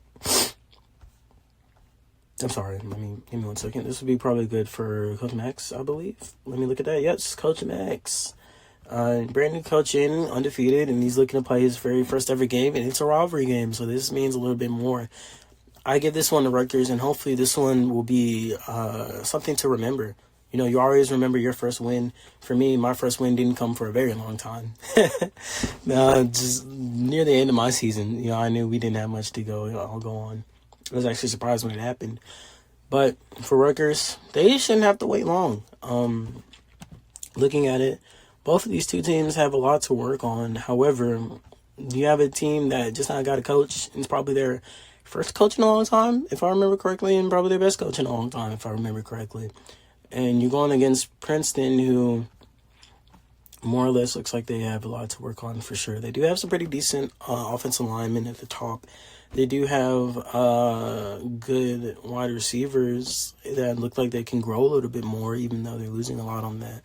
They're slowly becoming more and more of a kicker-punter team, and you don't lose to kicker-punter teams, hopefully. Hopefully you don't lose to kicker-punter teams. So this should be a good one for Rutgers to kind of build on upon, and maybe it's not a great season that they have ahead of them. Let me look at their schedule really quickly. Maybe it's not a great season that they have ahead of them because they do have to face Georgetown. They do have to face West Virginia. They have to face Washington. A little bit later down, Buffalo and Syracuse, obviously. So, you know, not too great looking out on the ends just because of the division that they play in. But there's never more of a better time than now to get better. And I believe Coach Max can do that for them looking forward. Up next, Tulane and Purdue. This was a game that I didn't have much of a high hope for, and then I did a lot of sims for. Looks like Tulane should come out with a win. I have them winning, even though a little bit better is Purdue. They're the away team. They do have the spread by 1. But you got to think that home field advantage is doing something for Tulane because they won quite a couple of the games that I did sim between these two teams. As I look, and yeah, I had them looking pretty decent. I had them looking like they would have a good game. Chris Gay was their quarterback that actually started over Shanningdale. Let me compare the two really quickly. Yeah, you don't really lose nothing starting Chris over Shannon. So, yeah, this was probably a game maybe sliding towards Tulane's side is what I want to do just because they showed promise and hopefully they don't let me down. But if Purdue does come into New Orleans and gets the win, maybe that was playing. Maybe that was something that was going to happen just because they are the slightly better team on paper. So, hopefully they don't, I should say, let the game slip away too fastly. But let's put it in perspective. This win right here was Tulane 31, Purdue 10.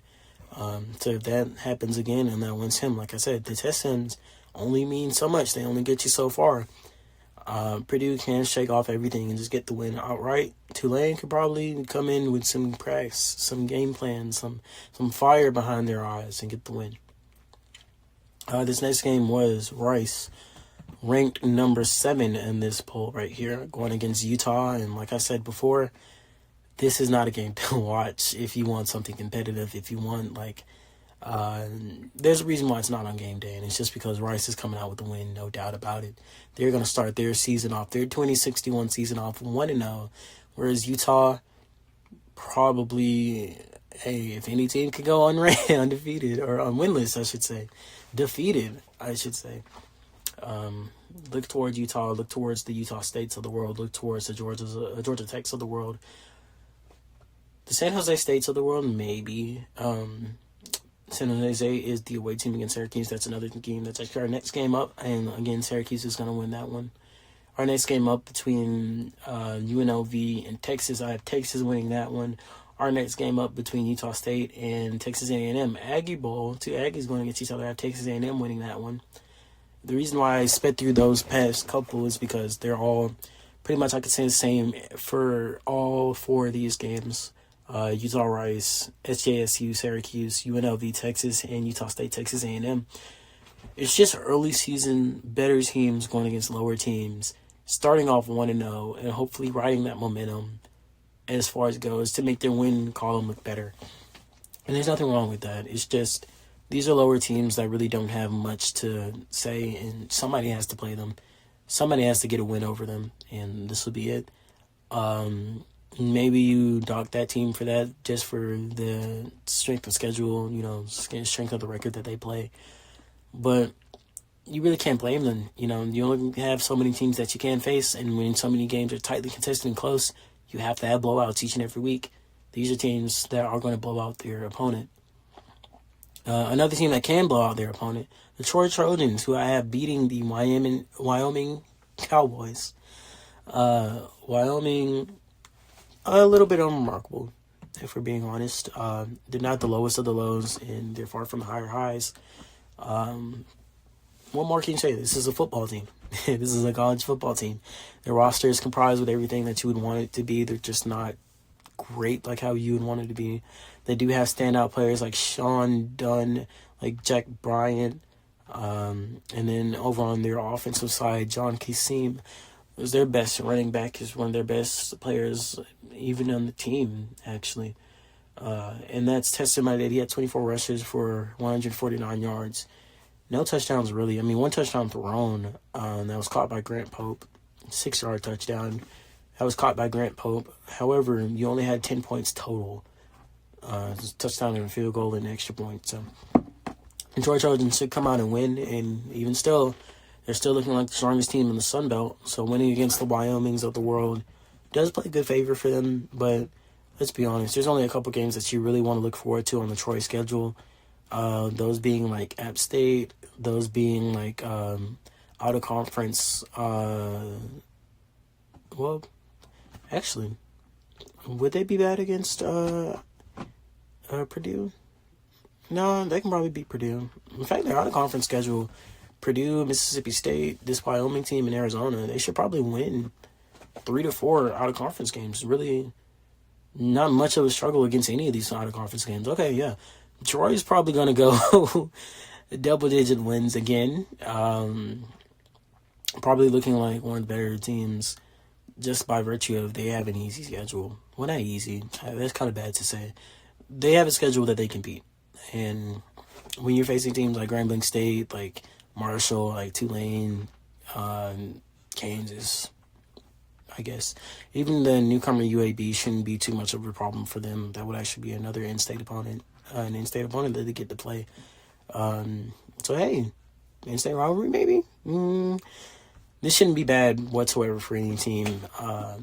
If it is Troy, they can, honestly, if they can beat App State, they shouldn't have struggles beating all their opponents. Maybe 12-win season for them based on what they play. So, 11, 12-win season based on what they play in their bowl game as well. So, Troy's probably getting the win against Wyoming.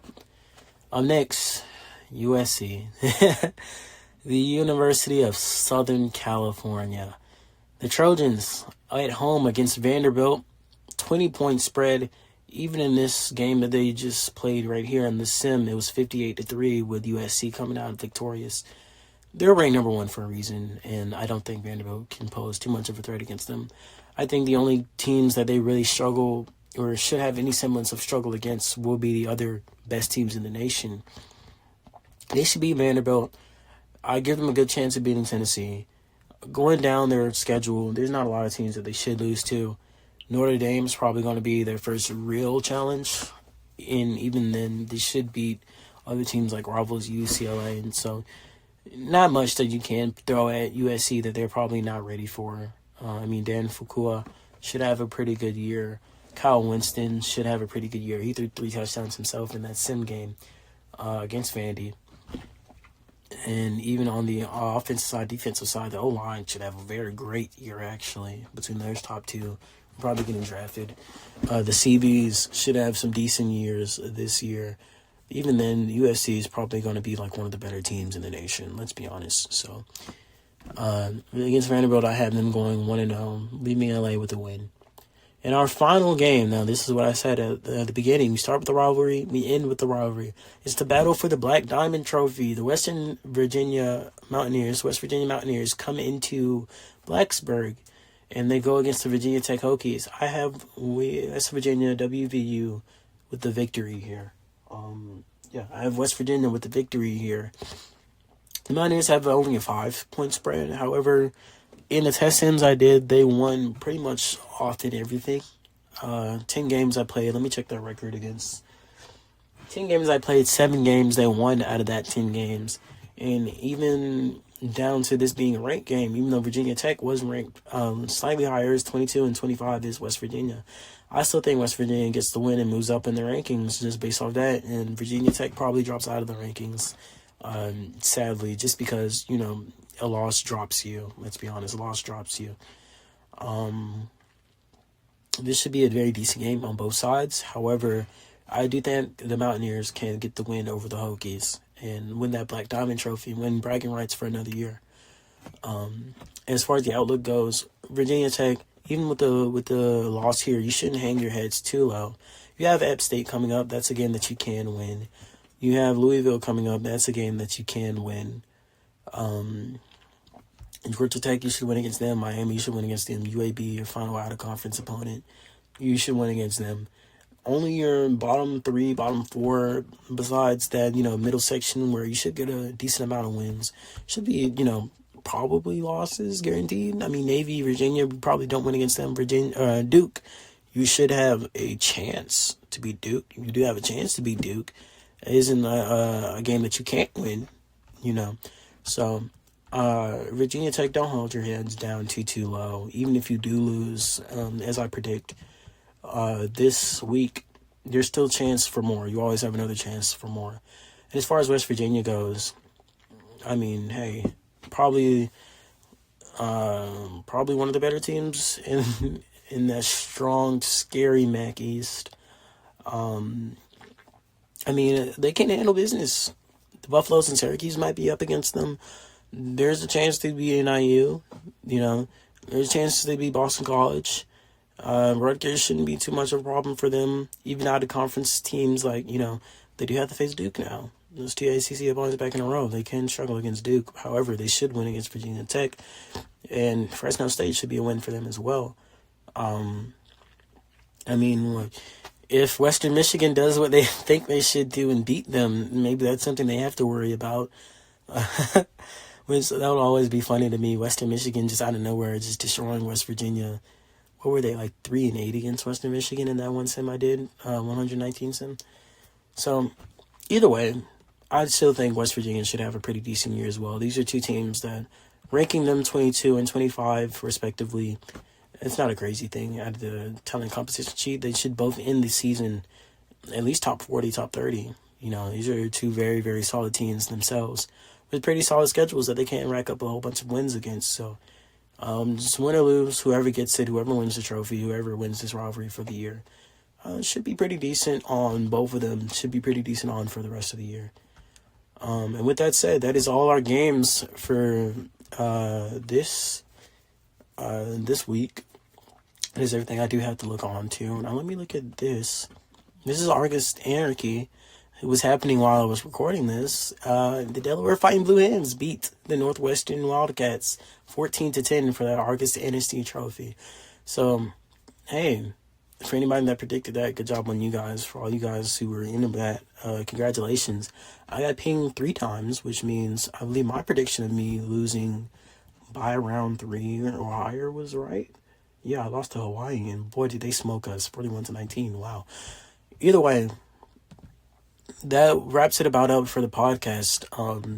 Pretty decent. I'm sorry I had to pause a couple of times throughout that. But I did talk about a whole bunch of things I did want to talk about. I did actually have it written down. It was a little bit more coordinated now. Hopefully I can get better and better as the time goes on. But once again, for all the coaches, for all the fans, everybody in the NZCFL, I hope you all have a great 2061. I hope your recruits land on you. I hope your recruits land on me. I want to win too. I want a national championship. But, yeah, thank you all so much for another episode of the podcast. I'm glad I get to do this, and hopefully I get the chance to do it for weeks and weeks and seasons to come, because this is pretty fun for me, even though I'm not too great at it. I still think it's pretty fun to clear my air about what I think about the league. And hopefully you all are doing great. Hopefully you all enjoy this episode as well. As we move on, my next episode will be a recap of week number 1, as well as focusing on week number 2 right after that. So hopefully that'll be hopefully that'll be another episode with a lot of content like this one was. I hope this one was better than the preseason one as well. Once again, this is Coach Magic from GSU, bleeding blue through and through. Hope you guys enjoyed. Thank you once again. Go Panthers and have a great 2061 season.